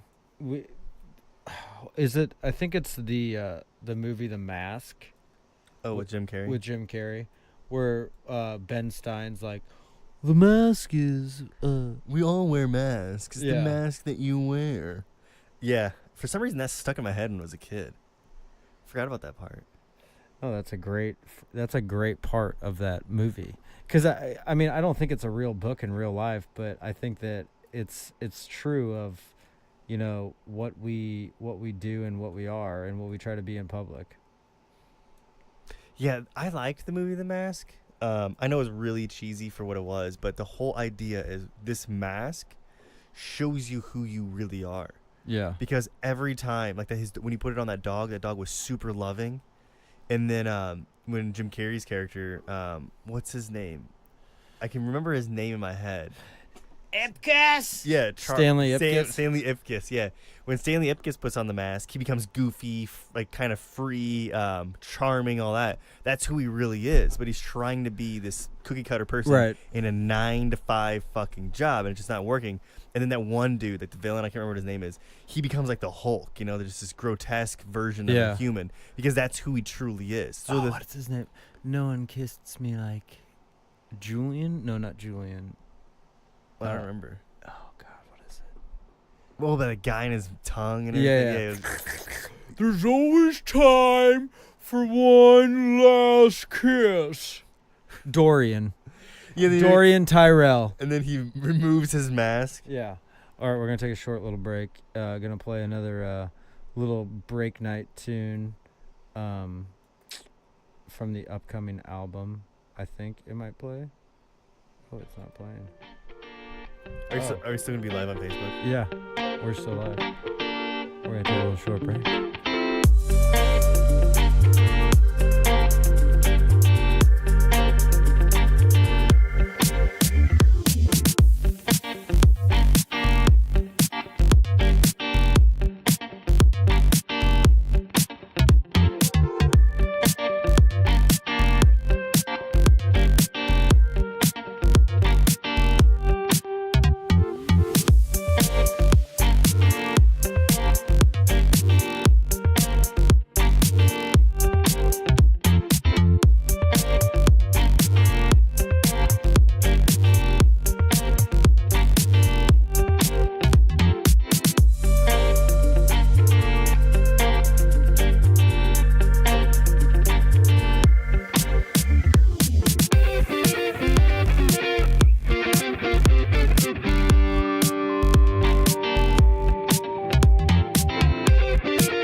It sounds loud in my headphones, but is the song not loud?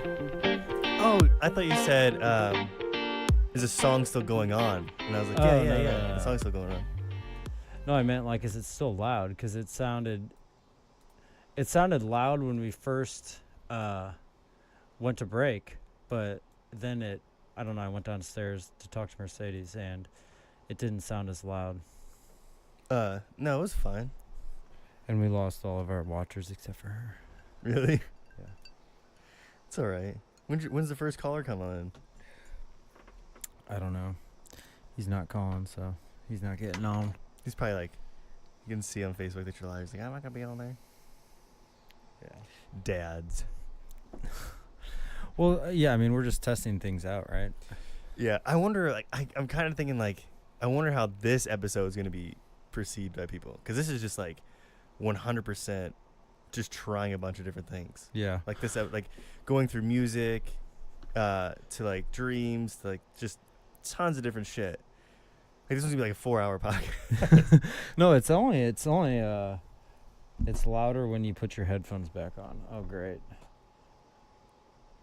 So I guess it was only loud because.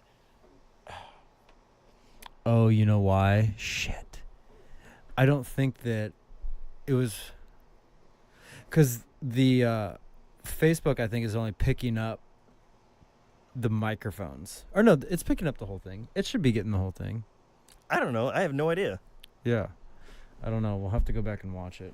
My mental memory or mental map of Facebook is probably how it used to look in 2014. That's what when I think of Facebook, that's how it is, like mobily or mobile. Yeah, I don't think that I have no idea what it looks like today. I don't think that Facebook picked up the song, unfortunately. So they're just watching me sit there. They were just watching completely you sit there. Taking out my fingers and shit. Kane, go chew that out there. You know what we should do is have like a. This is just an intrusive thought that I had, and then as soon as I was ready to say it, it's like, it sounds completely stupid. Is to just put like a puppet show on. Like while we're playing? Yeah, but just like. Or while we're talking? Just like have somebody be a puppeteer of us as puppets and act like they're talking, and then you're just watching puppet versions of us talk. Like I said, as soon as I thought... I saw Beckett Bonnaroo one time, and he put on a puppet show. Really? Yeah, it was bad. Yeah, I think he was on drugs or something. Puppet shows are just weird in general. There goes your fan. It's cool enough. Your biggest fan. just like, fuck this, dude. I'm done. Just set it off itself. Oh, and we're back to just one viewer. I think people are just gonna be popping in and out like they're on their phone or something. Yeah, I just hope like the recorded versions, the people listening on recorded versions don't get upset. Oh, I think with this episode is probably gonna alienate people. Like, I'm done with these guys. Really? Oh, I have no idea. I hope not. I hope it actually gains more. Is like, because now what it seems like is just two dudes lounging around just just talking shit, you know. Well, now though they'll be more inclined to go to our reality or observation report podcast Facebook page so that they can watch. Yeah, that'd be cool because I want to get like some masks and stuff. Yeah. Like I don't know, like maybe like a hat, like a big giant fucking hat. Dude, I forgot to talk about this last time. So let's talk about vape pens. Did we talk about this last time? Okay, no, but this is a. Are you sure I didn't mention this? I last don't time? think so. Maybe give me like a little hint of something. Maybe you. People driving around looking like they're sucking a fucking robot's dick. I think I did talk about it actually. Okay, because I don't remember because I had this conversation with people before. Yeah. Because for I guess the summer of 2016, my friends and I would just like jokingly smoke a vape, just as like ironically, you know. It's picking up in the microphone, but it's like blowing. Okay, yeah, I don't have to watch, I can not talk. But it's like when people, because we had this idea of making a vape movie, where it's like there's vape competitions, like tornadoes and shit, you know, like who can blow the tightest cloud and, you know, stuff like that. I just don't understand it. like now, especially after like when people have like popcorn lung. Yeah. Ugh. See, my question on it is it more of a addiction thing? Like, is it like nicotine, or is it more of feel like I'm cool? Because when you first start smoking, you're smoking cigarettes because cool, and then B, because of the addiction part, right? Well, you get some sort of feeling that lasts like Yeah. 3 seconds. I just think it looks so silly. I think it's literally preparing people when and if aliens will. That's twofold. Aliens will eventually come down You're talking about like performing and be oral on present robots? and be present. They could either be the gray version or they could be the robot version. So it's just preparing people that when if robot aliens come down, the people that were vaping are just going to be prepared to blow the robotic aliens. Because when I'm driving down the road and I see someone on a vape pen, it looks so ridiculous. So what type of pens are you talking about? You're talking about the little pens, like the jewels? No, I'm not. Like, Those are kind of the boxes. No, the jewels are fine because it's kind of like a cig, and like you're kind of just like. You're talking about the big giant boxes. No, I'm talking about like the fucking mechanical machines, like if this was a vape pen, if I was like. You know, Yeah, no, exactly. like this is what vape pens are gonna look like in the future. You're gonna You be just like, dial in. yeah. I want grape, a little bit of kiwi. Yep. Let me flip it on for. Oh, yep. Oh, And then like you get different sounds from them. Like one, like you turn, it's Yeah. like, it's so ridiculous. It looks so dumb. yeah, and they blow out of this giant cloud that smells like, just yeah. like, I don't know. It's It very, smells. They do smell good. Yeah, I was though. say they smell really good. They smell good. Yeah, I wonder though if it's like some sort of mind control. It could be. I always think everything that you do is some sort of mind Maybe control. it's the preface, right? So maybe they want you to get addicted to vape pens, but then eventually in 5 years they're going to start putting mind control solubles in there. So then everyone who vapes and walks around with robot dicks they're going to like plant something in the robot dicks, and then they're going to walk up to normal people not robot dicking and be like "Bzz," and it's going to like shock you or kill you or give you some sort of like illness. Okay, so what on average, I don't see old people doing it at all. No, me neither, never. I think it might be like a new generation thing that's doing it. Oh, yeah. So it's people from like maybe 40 all the way down to Yeah. whenever kids start doing it. So like Yeah. maybe, let's say like 15. I don't really see older people. I don't see like a 50-year-old. It would be the perfect way to ixnay the people that aren't buying into it, though. Because if you think about it, nicotine's the oldest. I don't know if it's the oldest addiction, but it's been around forever, right? Native Americans. Yeah. But it's the easiest thing to get people addicted onto. Probably alcohol is probably after that. So all you have to do is get someone addicted to it and then brainwash them, and then they'll kill everyone else who doesn't buy into it. And then perfect, you have your own clan of brainwashed I think it's the peasants. I think it's beyond just the device itself to smoke these things. Are you saying like, oh man, look at mine. I got these, nozzles and switches and gears and stuff. And then they go to these vape lounges, and they can try different flavors and show out their machines. Like you can't do that with cigarettes. Somebody's like, I'm smoking Camel Unfiltered. Like, Right. okay, cool, whatever the fuck you want to smoke. But now it's just like, oh, you have a green. Oh man, look at your coil. Your coil does this, And some guy, they're talking about like they just. I love how you bedazzled your vape, man. It looks so good. Oh, what are those things hanging off of there? Oh, are those ponytails from Native Americans? Man, your vape is so woke, bro. Yeah, and then you always have that one guy that is afraid people are gonna take his vape, so it's on a leash. Oh, like the lighter leashes. You can suck my robot penis, bro, but it's gonna be stayed attached to me. They probably have like super long ones and just I don't understand. It's like this heavy thing that you got to charge up. It's ridiculous. I see them and it's absurd. It's like, it's, almost a foot, up to a foot big, 8 inches. And it's a gigantic metal thing that you're just putting up to your mouth. And then you're also on your phone, like in your hand and like. Dude, they'll integrate them. Yeah. Your phone. Oh, my dude. God. And then what will happen instead of having like the vape juice, what it will be is pure information. Like you type in something and you inhale the information. Cool. That would be cool though. That'd be better than reading a damn book. Yeah. If I can inhale like a chapter book. 1, yeah. Yeah. You As just opposed to buy books on audiobook. vape. Yeah, dude, that would be Books on so vape. cool. Yeah, Yeah. that would be so awesome. Okay, that would be that'd be better than just smoking. But I don't straight think they would do that because then people would be not as easily controlled. Well, you can be more controlled because they think they're getting a book, but what it is like you're talking like, man, I hate the 9 to 5 type of thing, and you buy a book that says like how to free your mind, and what the book really is, because you have no idea, is how to be indoctrinated into the system, and then you inhale it, and now you're indoctrinated into the system. I could totally see it being connected to a phone though, and as you're vaping, all your social media statuses are updated. Currently vaping. Please wait till I'm done vaping. Yeah. Like this Facebook live feed, we're doing something, but it would be like updating vape. Your check-in status would be checking in. I'm vaping in. Yeah. Or if you have it, you just like hey man, you give a text, right? And that text you vape, and it gives like a certain flavor to it. You know, say for an example, like hey man, try this orange, and you text orange, and then it hits up to orange on your vape thing. I think it would be cool though to be able to somebody be like vape information. I'll send you something like, dude, stop sending me fart, man.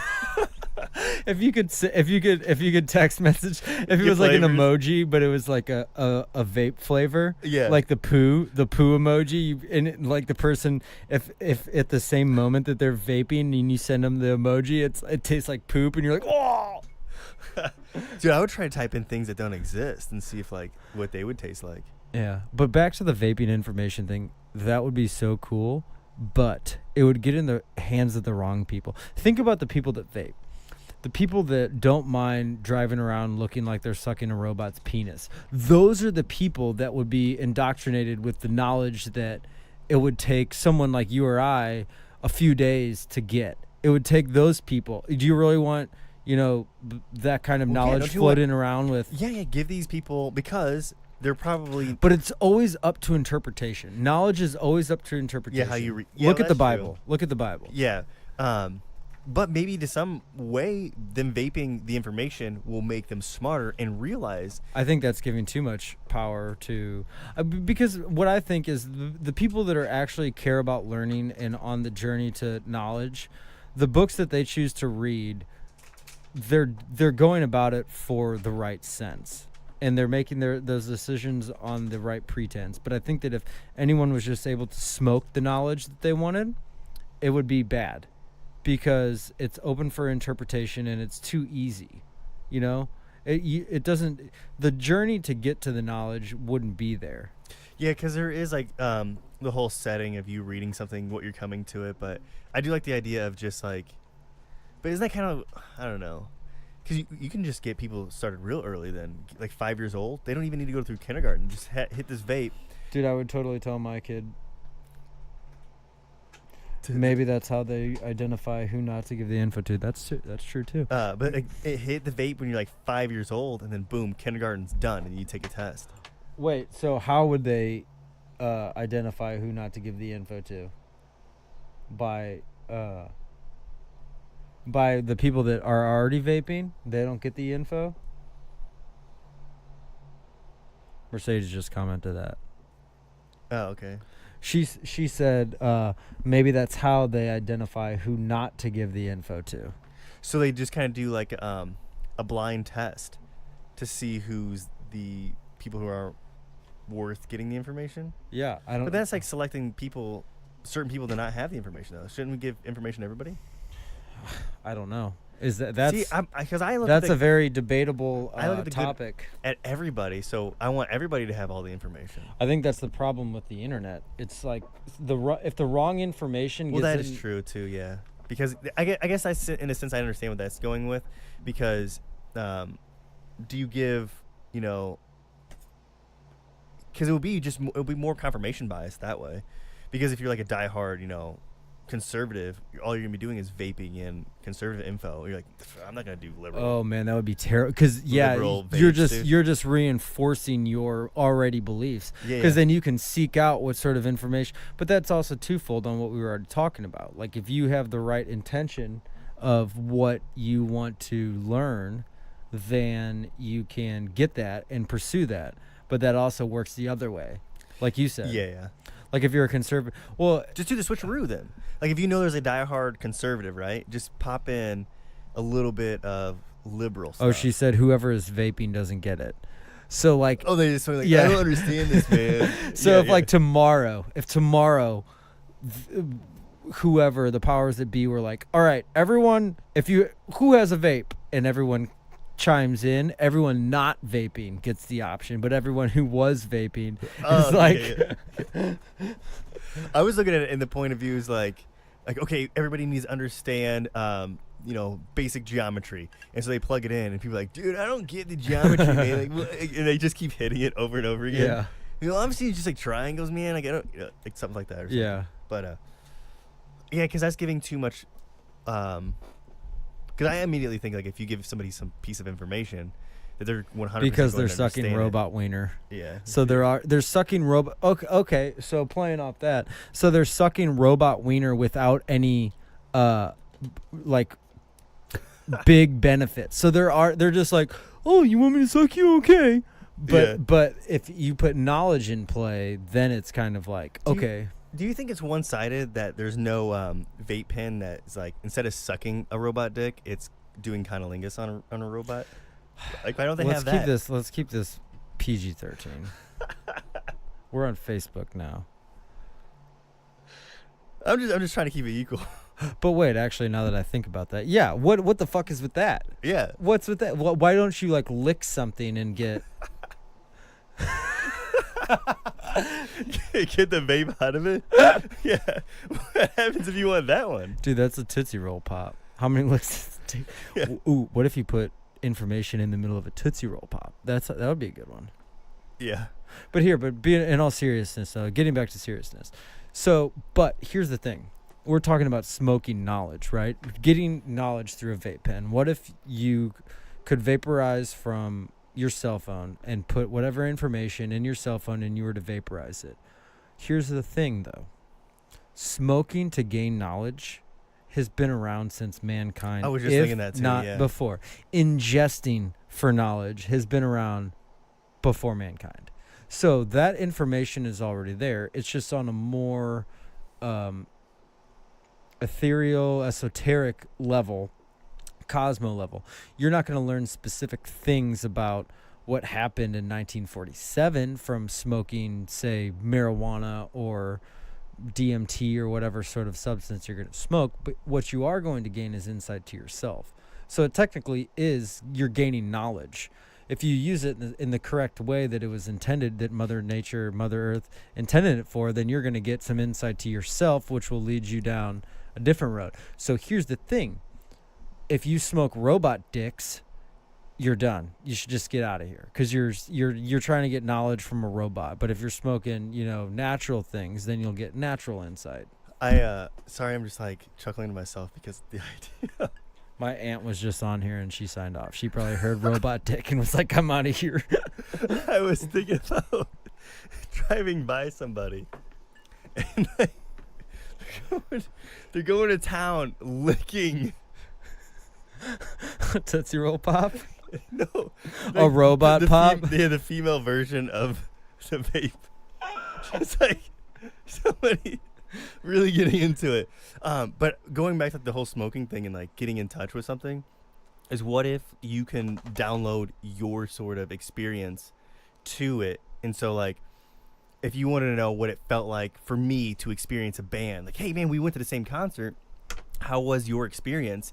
We just put that information into the vape thing, and then you get to see the or experience the concert how I experienced it, like that sort of thing. Or like, what was that trip like for you? And then you just put it into this information thing. You smoke the information, like, whoa, that's what you experienced?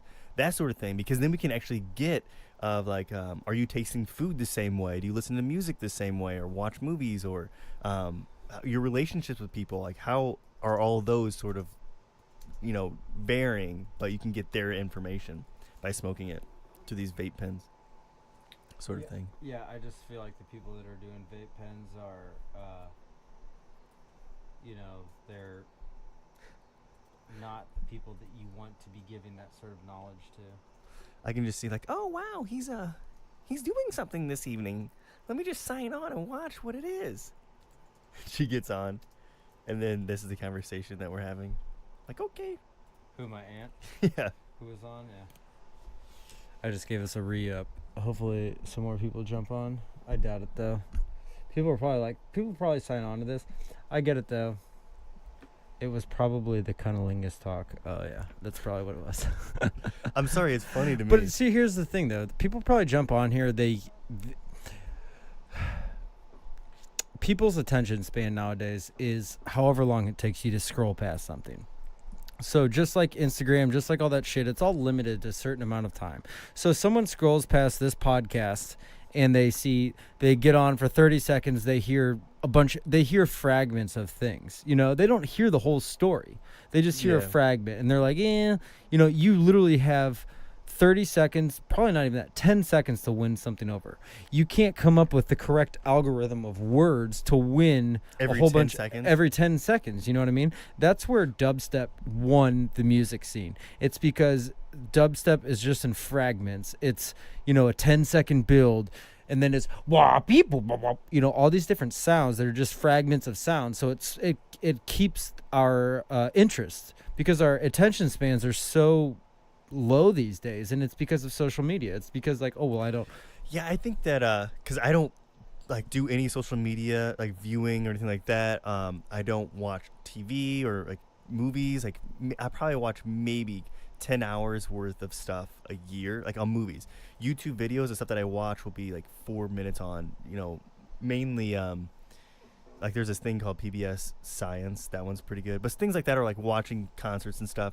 So I think my attention span is a lot longer now because of the stuff that I watch is 2 hours long or 15 or listen to. I mean, podcast is 2 hours long, and then videos I watch 14 minutes long, and things like that. There's nothing better to me than a song that's 10 minutes long. Dude, I love long stuff because it gives you time to internalize and think about what's going on, and then come out in the end and be like, oh, there's still more. Yeah. That's why I love long-winded podcasts. I'm not really sure what they're called, what the technical term long frame for this sort of podcast, just kind of spitballing. I don't really like segmented stuff. I've listened to other podcasts that are segmented and kind of it's 30 minutes of just information bomb, and I can't. It's a very unorganic way to kind of try to convey a message, and it just is kind of off-putting. What I like is DT Family Hour or Joe Rogan or those guys, when you listen to them you get a sense of who they are. You start to buy into the character development of whatever the prose is for that specific show and that sort of thing. And that's why I think it's important to win true listeners, as opposed to just people pop in and out. Yeah, exactly. I do know that they've been trying especially through TV back in the 90s to shorten people's attention spans. If you watch a TV show from let's say the 90s, let's say watch one from now, the 90s, and then from the 70s, the amount of cuts to it. So for an example, if the character, the scene is I'm going to walk in, grab a drink, and then lift it up and drink it.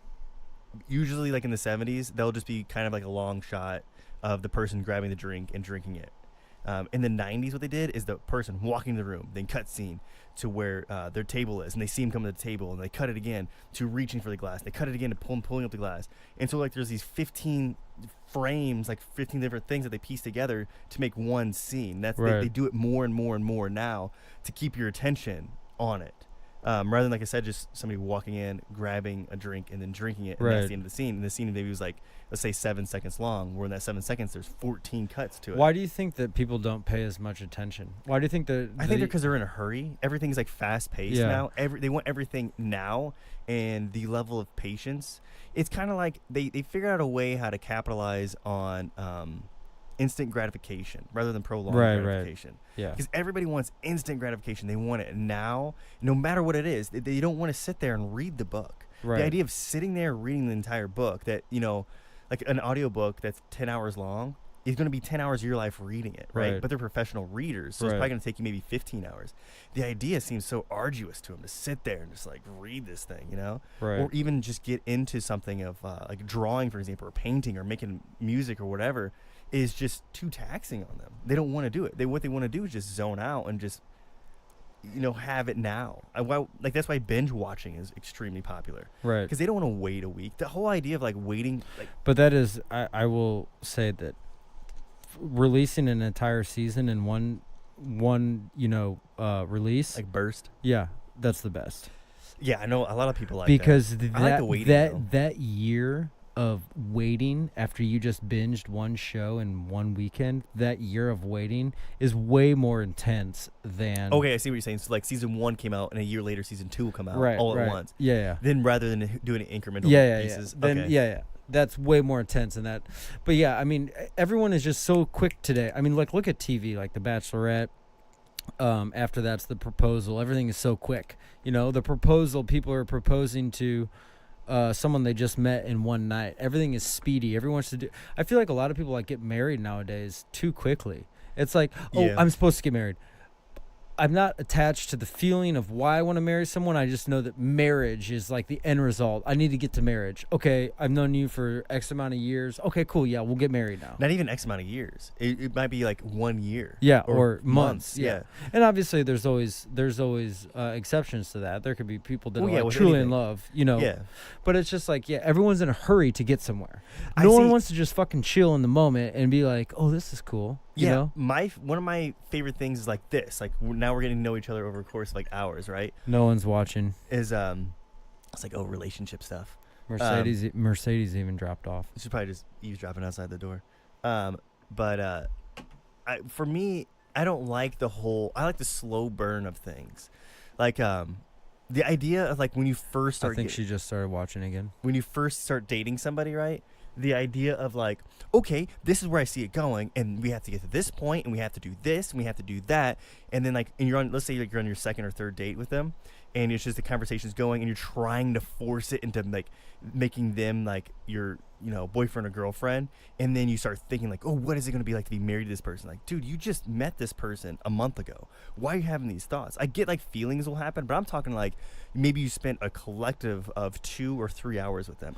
It's because you're already thinking of the end result. You want that instant gratification. Instant gratification. So you're kind of like, oh, I can see myself with this person. Oh, I can marry this person. Oh, I like this person a lot more. You're expediting the process as of just letting it play out because you don't want to live in the moment. You don't want to spend that 6 years getting to know that person before you. Well, I'm saying like I was not really the whole like time, like the duration of years. I was saying like you take them to dinner and then you take them home type of thing, right? And maybe you're only getting half an hour to 2 hours worth of talking. Whereas like for me, I enjoy just hours and hours and hours of talking to get to know this person. So let's say like you hung out with them 3 times, but collectively it's 15 hours worth of talk. Is vastly better in my mind to get to know somebody rather than just you spent 3 times with them and you have maybe 2 hours, like 2 hours total talking to them. Yeah. But yeah, I can see it that way.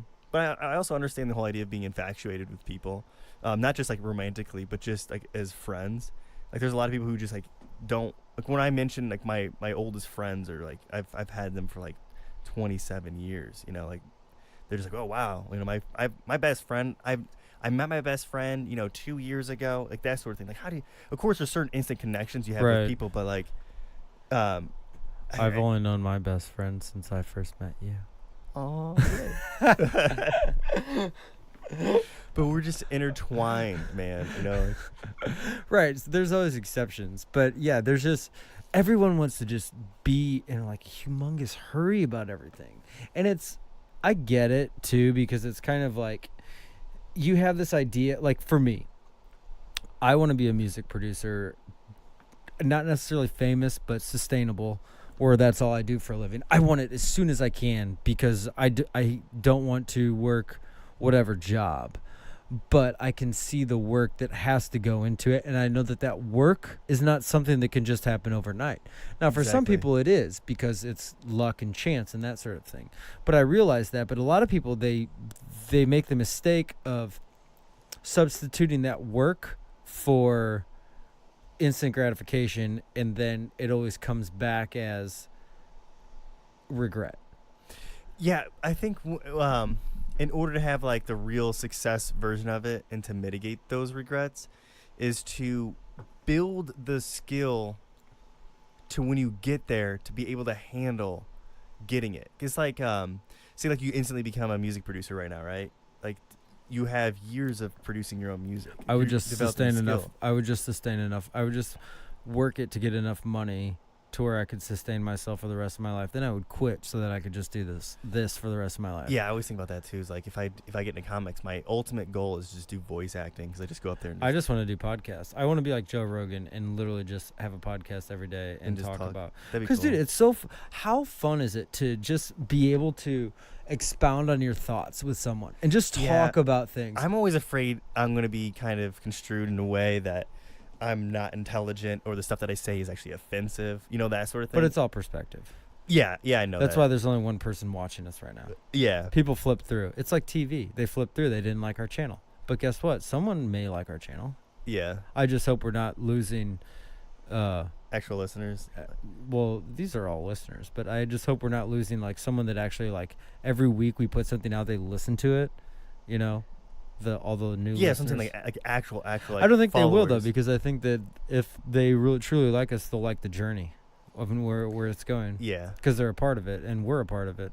Yeah, that's the thing that's like I really like about any sort of art form, like music or comics or literature, is it's all everybody's in it together. Like you helped make this musician or writer or artist who they are by supporting them, Right. like buying their record, going to their concert, or buying their book, or anything like that, or supporting their art. And it's just like these people wouldn't be there without you, without you, like as the fan. Right. That type of thing. Like when you hear people say like, "Oh, who are your influences?" Well, that person influenced you enough to make them want to pursue something like that. Like I don't know if that makes sense at all. No, it does. I'm looking up this guy's name because I just thought of an example of what you're saying. By the way, on this day in history, Yeah. guess what happened? But Jimmy Hoffa disappeared. Who's Jimmy Hoffa? What? Who's Jimmy Hoffa? You don't know who Jimmy Hoffa is? I know the name. I don't know like what he did or anything. He was like a political guy. Oh, okay. He just up and vanished. Yeah, he just disappeared. Jimmy Hoffa disappears. Yeah, that happened today.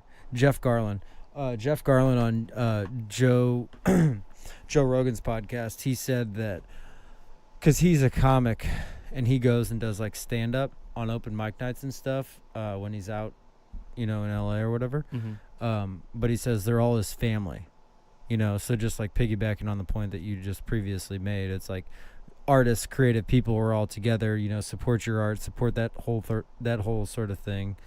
Just like he calls comics like his brothers and whatnot. Yeah. And his family, But it's the same thing. I mean, we're not trying to be above anyone or that sort of thing. We're just trying to explain our perception. Yeah. I'm sorry. I'm like half listening on that one. Why? What's important over there? No, I'm just sitting. When you send a text and I'm not a multitasker. So just talk about something real quick. I'll just. Is it an important text? No. All texts are important, right? Not really. I would say 10% of texts are important. Texts are made mostly out of boredom. You think so? Yeah.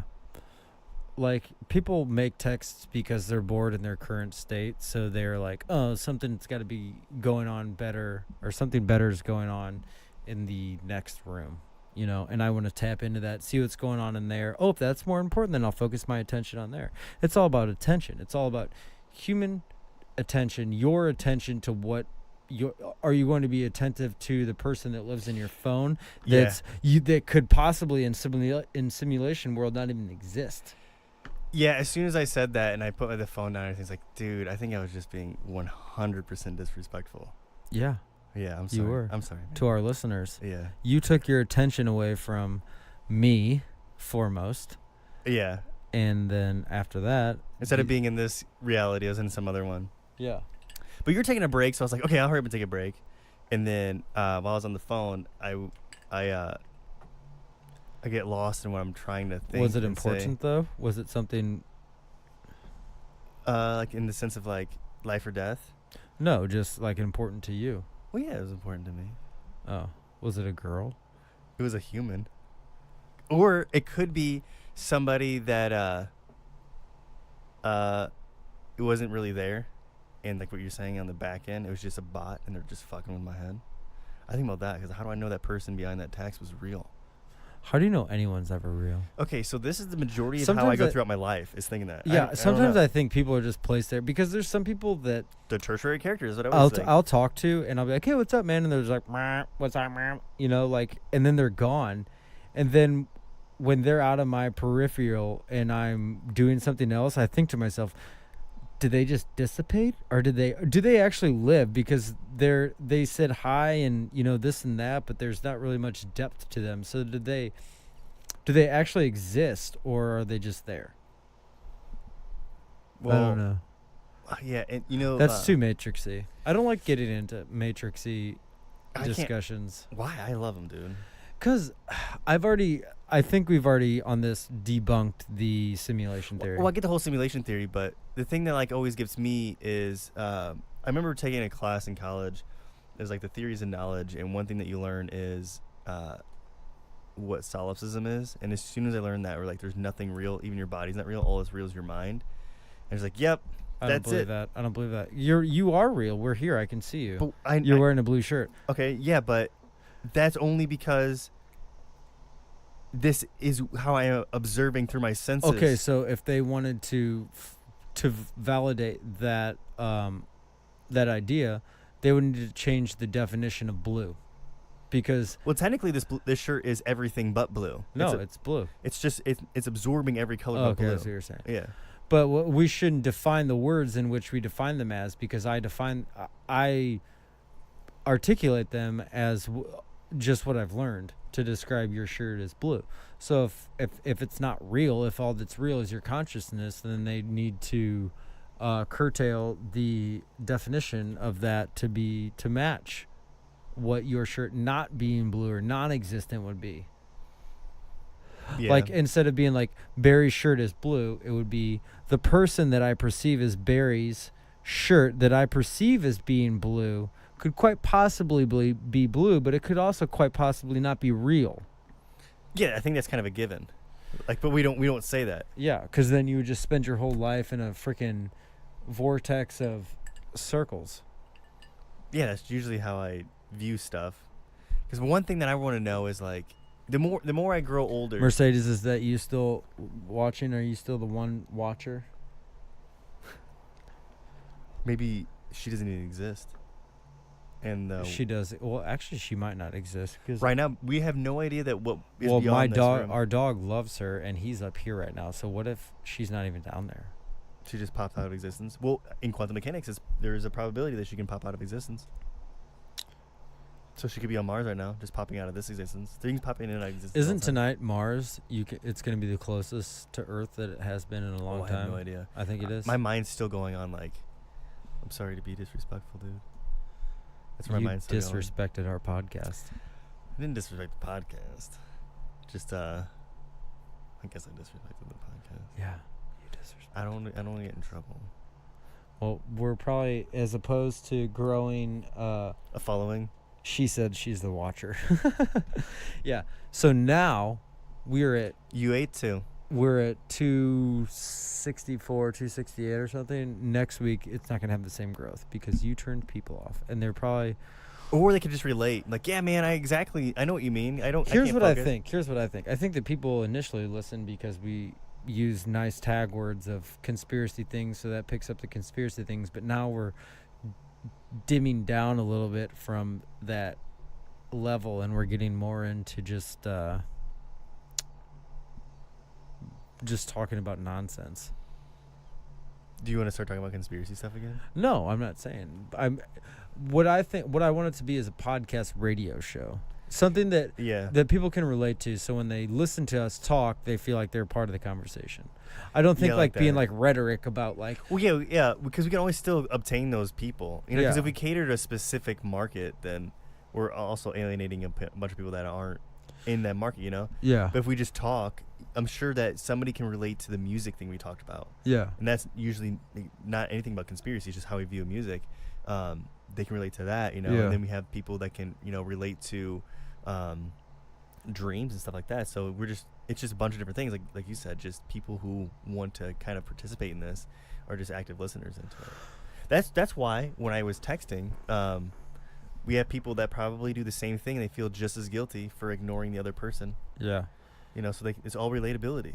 That's what Do you ever do you ever wake up in the middle of the night and go to pee and look out the window and you're scared? So on average, I think in my entire life, I've woken up 5 times in the middle of the night, like as an adult, to go pee in the bathroom. Really? Yeah, I don't wake up in the middle of the night to go pee. That's weird. It's just always. It's because you don't drink before you go to bed. Yeah, generally I stop about like an hour or two, but I constantly drink water all the way through there. But no, the thing that kind of if I'm going to bed and I do see like a window open, I'm always afraid that a hand is just gonna like morph in through the window. I'm just gonna see like a hand coming. Yeah, through. like my bathroom window right here. I always look out and you can see the street. And like for some reason, when I wake up from dreamland and then I look out the window when I'm peeing or whatever, I expect to see like A human standing a there. lark or like some sort of like creature just like creeping down the street, eating some other human or like some other kind of messed up thing. And I think that's a problem. That's like my, I subconsciously want something to be bad and wrong. Yeah, mine always is like I wonder if they're like when I kind of tell myself, okay, well if you get abducted by aliens when you go to sleep, it's just an experience. That's all it is. Because sometimes like I get freaked out that I'm gonna be abducted, and just be like probed for my mind or something, but I don't really have anything to warrant that. Yeah. But that's the only things like phasing in out of the walls and stuff. I'm always like wondering, and then sometimes I can like freak myself out to the point of like I don't want to move, and I'm like, this is fucking silly, dude. I remember like talking to somebody about like I've seen walls move before, and I don't know if it's because I was in between dream world and regular world, but like I've seen walls like move and like. Have you ever had that like instance where your dream, when you're coming out of a dream, like the things you see in your dream slowly dissipate into the wall, and then it's just the wall? The only instance I've ever had of that is when I woke up, all I could see was rainbow color 3D shapes, like triangles and spheres and cylinders all just bouncing around, and I was staring at my wall and all those things were moving around, and I was like, oh, that's how we dream, is through when we close our eyes we don't have any light, so we start hallucinating shapes, and these colorful shapes is what takes forms in our mind of like that is a tree, and it's like, but we're just projecting a movie onto our eyelids. And then when I woke up I was still seeing the geometric rainbow shapes everywhere, but Yeah. I never had like a dream that morphs and everything. Mine is I instantly wake up, and even when I was a kid, I know the feeling of dreaming compared to the feeling of being awake, that as soon as I wake up I know this is 100% waking reality, and Yeah. my dreams instantly end there. They don't phase into anything else. Yeah. And I know that it was a dream. That sort of thing. Yeah. But it'd be kind of cool to have like a weird morphing blending reality of, I don't know, I probably wouldn't like that, because then it'd be really difficult for me to tell if this is reality or not. I think that I saw some sort of like bubble or like fractal. I don't know what it was. It was last night. I was about to fall asleep, but then I kind of woke up. But I kind of woke up. But I saw like a like bubble pattern of what I was just doing. Like I saw the previously projected. Oh, like a worm trail. Yes. I saw a worm trail. I saw a white worm trail of myself in that moment. And then I like opened my eyes all the way, That and it you was saw, gone. you saw your real you. Grant Morrison thinks that's how we are. We're snake. Like we go through time, snake. I had to drive somewhere to get to here, right? There were all just slices of time as a snake. That's And like you the saw scene from that. Donnie Darko when he like sees the bubble come out of his chest and then he follows it around his house. But I was like I was about to fall asleep, like I said, and I saw it go up. I saw it go up, and I thought that I was like about to do some sort of what is that called? Astral projection? Yeah, astral projection. But then I came completely to and like woke up. The only thing that happened to me that's weird, it's always before I go to sleep, where it's I start hallucinating people talking, like right before I go Oh to yeah, sleep. millions of voices. Yeah, just tons of things. And sometimes when I'm reading a book, I'm like halfway falling asleep. That's when I know I need to go to bed. Is when I hear voices say stuff like, "You're not reading that, right?" Like stuff like that. And it's like, okay, that was a little weird. And I'll close my eyes and be like, do you think this tractor's big? Just random things just pop into my head, or just like different voices and stuff. Like, yeah, I need to go to sleep. Do you think this tractor's big? Where does that come? Are you a farmer in some previous life? Possibly, I don't know. But just like random stuff like that. Like, this soda's good. Just stuff like that. Like, Yeah, oh, I that hear thing lots of smells like different- cherries. I hear lots of different voices from lots of different people. What if what it's happening is you're in that weird state of your consciousness trying to pop into the dreaming world, but it's still here, like tethered here to you, and you're actually picking up on people surrounding you. Trying to go to the same place? Yeah, but you're hearing their voices. Dude, I just started watching this show. Probably wanting a bigger tractor. I just started watching the show Castle Rock, and there's a character in there, and she hears like shit all around her. And maybe that's what it is. Like when you're about to fall asleep, you become back in tune with the source. So then you're kind of like, that's when you hear it all, because maybe the source, maybe the one is the dream, and you're going back up into the source, and that's why it never makes sense, because it's fragments of tons of different people's shit, Yeah. So, and that's where we go to rest. It's like kind of similar to, you feel the most comfortable when you're around your mom. When I'm around my mom, I feel safe, I feel comfortable. Well, your true source is the source, so you feel comfortable. So that's when you go to sleep, you go back up there, and then you get fragments of all the kids and all that kind of shit. Yeah. Or maybe you're just crazy. You're batshit crazy. That's probably true too. Yeah, you have slight schizophrenia. Yeah, you're on the onsets of schizophrenia. I'm too old now. Doesn't happen when you're 18 to 25. It can trigger through a traumatic event. I don't know. I thought it could happen at any point in life. No, I think there's an age cutoff. I could be wrong. Oh, so I'm good? I think so. That's why as soon as I made it past 25, I'm like, oh my God, I am not going to have schizophrenia. I think you can research that real quick to see if I'm wrong. But really? Yeah, I thought that. I've always heard that. Yeah, 18 to 25, but I didn't know there was a cutoff. Yeah. So if you don't have it by now, you don't have to be worried about it? Yeah. Oh my gosh, this is a celebration. Um, That's my worst fear, of losing like track of who I really am. Yeah, my mental state. That's why I don't really want to have Alzheimer's. I'm afraid of getting Alzheimer's, where I'm just like, just don't drink tap water. Oh, I drink tap water because it's constantly. From what? Yeah, constantly drinking tap water. Are you serious? Yeah, just tap water all. Shut up, you're joking. No, I'm serious. I have a Brita filter and I just tap that water. Oh, well, if it's filtered, it's fine. You got to get the fluoride out. It doesn't do reverse osmosis, though. You're fucked. Yeah. We better record these podcasts while we can, while you still know who you are. Yeah, eventually, the subheading of this is just... Barry's lost his mind. Descent into Madness report. Yeah. Just slowly over the years, I'm like, you know what, I'm really sick of seeing the grass grow, and just talk random nonsense, like, why is the grass... I was thinking about, as soon as I started talking that way, I was thinking, like, is this the blue collar comedy tour? Like, that's what I was thinking. What, our podcast? No, it seems like, what am I, want to watch the grass grow? Why is grass green? Like, that's something that would be on the blue collar comedy tour. Oh, yeah. It's just terrible, terrible jokes the entire time. Was it 14 hours now? What is 135 minutes? 2 hours and 15 minutes. Oh, well, we've gone to 3 hours before, so. Really? It seems like this has gone on long. Doesn't this it? is long? Doesn't it seem like it's gone on long? We can end it. We had two. No, I'm just saying, like, let's see what time it is. That's about normal time we normally end.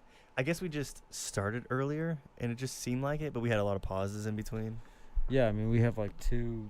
Plus, we talked for like an hour before we started. And I'm pissed that those songs didn't play actually how they were supposed to play. I'm gonna have to figure that out.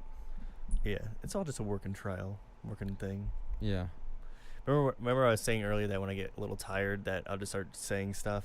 Yeah. That's kind of where I'm at now. Yeah. It's just like I'm getting like sleepy. Yeah. And then I think it's 'cause like sitting on this chair for so long, and then now I'm just saying random shit. Like the filter for stop saying intrusive thoughts is gone. Like, well, almost. maybe we should just cut out everything up until this point, and this is where the podcast begins. Yeah, or have like part 2. Ooh, that'd be cool. We could do like a thing where it's like we do the conscious podcast, and then after it's The subconscious non-reality observation report, where we just mumble on for 30 minutes about nonsense. we could do that. It'd probably go into some weird way, like weird things. Yeah. Do you ever wonder if like what you noticed? Like I was looking at those guitars, those colored guitars up there. They're like, were they all those colors before? Or did I just hit something else that No, reality that they they're changed just colors? no. They're white lights under there, but the Yeah, what I'm saying is like maybe last week when I was seeing them, they're all blue, and now I'm just perceiving them all as different no, colors. they're How would I be able to prove it? Because I am there to attest to it. There's this thing on YouTube that's really irritating the shit out of me. It's this Mandela effect movement saying we captured the Mandela effect. That shit is irritating the fuck out of me because It's not real. because the whole idea of capturing a Mandela effect can't exist.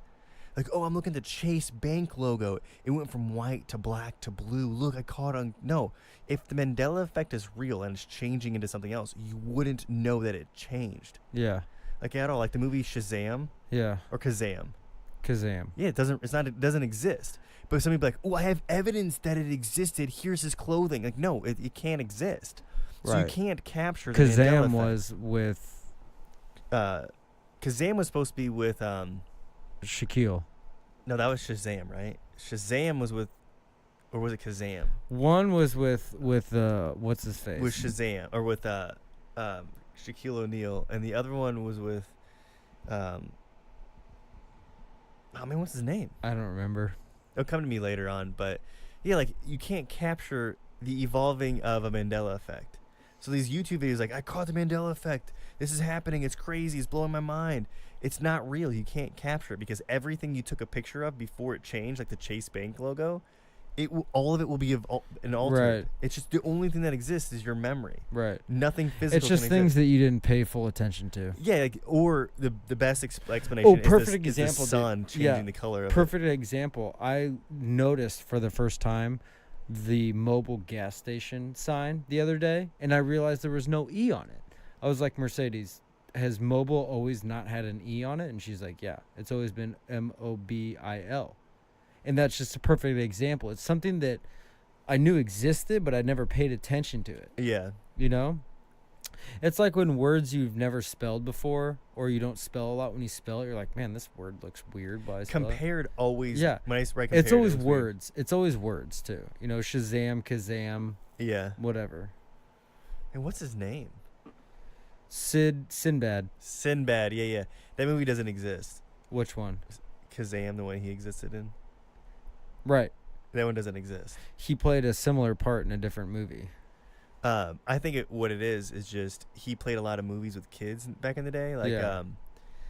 I can't remember. It was someone with like Macaulay Culkin. So like they just tied him into that movie because Shaq was hanging around with kids, with a boombox. So Yeah. I think it was a boombox. So they just identify with Sinbad being that character rather than just no. Yeah. It's actually Well, and he was Shaquille in O'Neal. what was that movie? Jingle All the Way. Sinbad was the bad guy in it with Arnold Schwarzenegger. Yeah. Arnold Schwarzenegger played Turbo Man. I had a Turbo Man toy. Really? Yeah, it talked just like him. And as the batteries died out, it got clearer.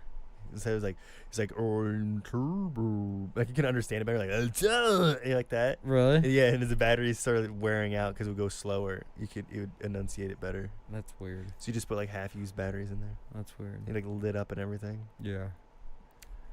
Yeah. All right. Hare- Is that it? Hare Krishna. Hare Krishna. No, but follow us on Twitter, Facebook now. We have a Facebook page, Reality Observation Report on Facebook. We got Twitter, Reality Observation Report. We got Instagram, reality or podcast.com.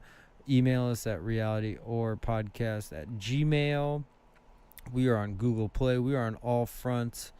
If you have any suggestions or topics, or you want to call in and be a part of this, or you want to Skype in, we are open to whoever. Just feel free to anyone, anytime, anywhere. Yeah. Anything else, Barry? I think that's pretty much cover the bases. Just chime in. Let us know how we're doing.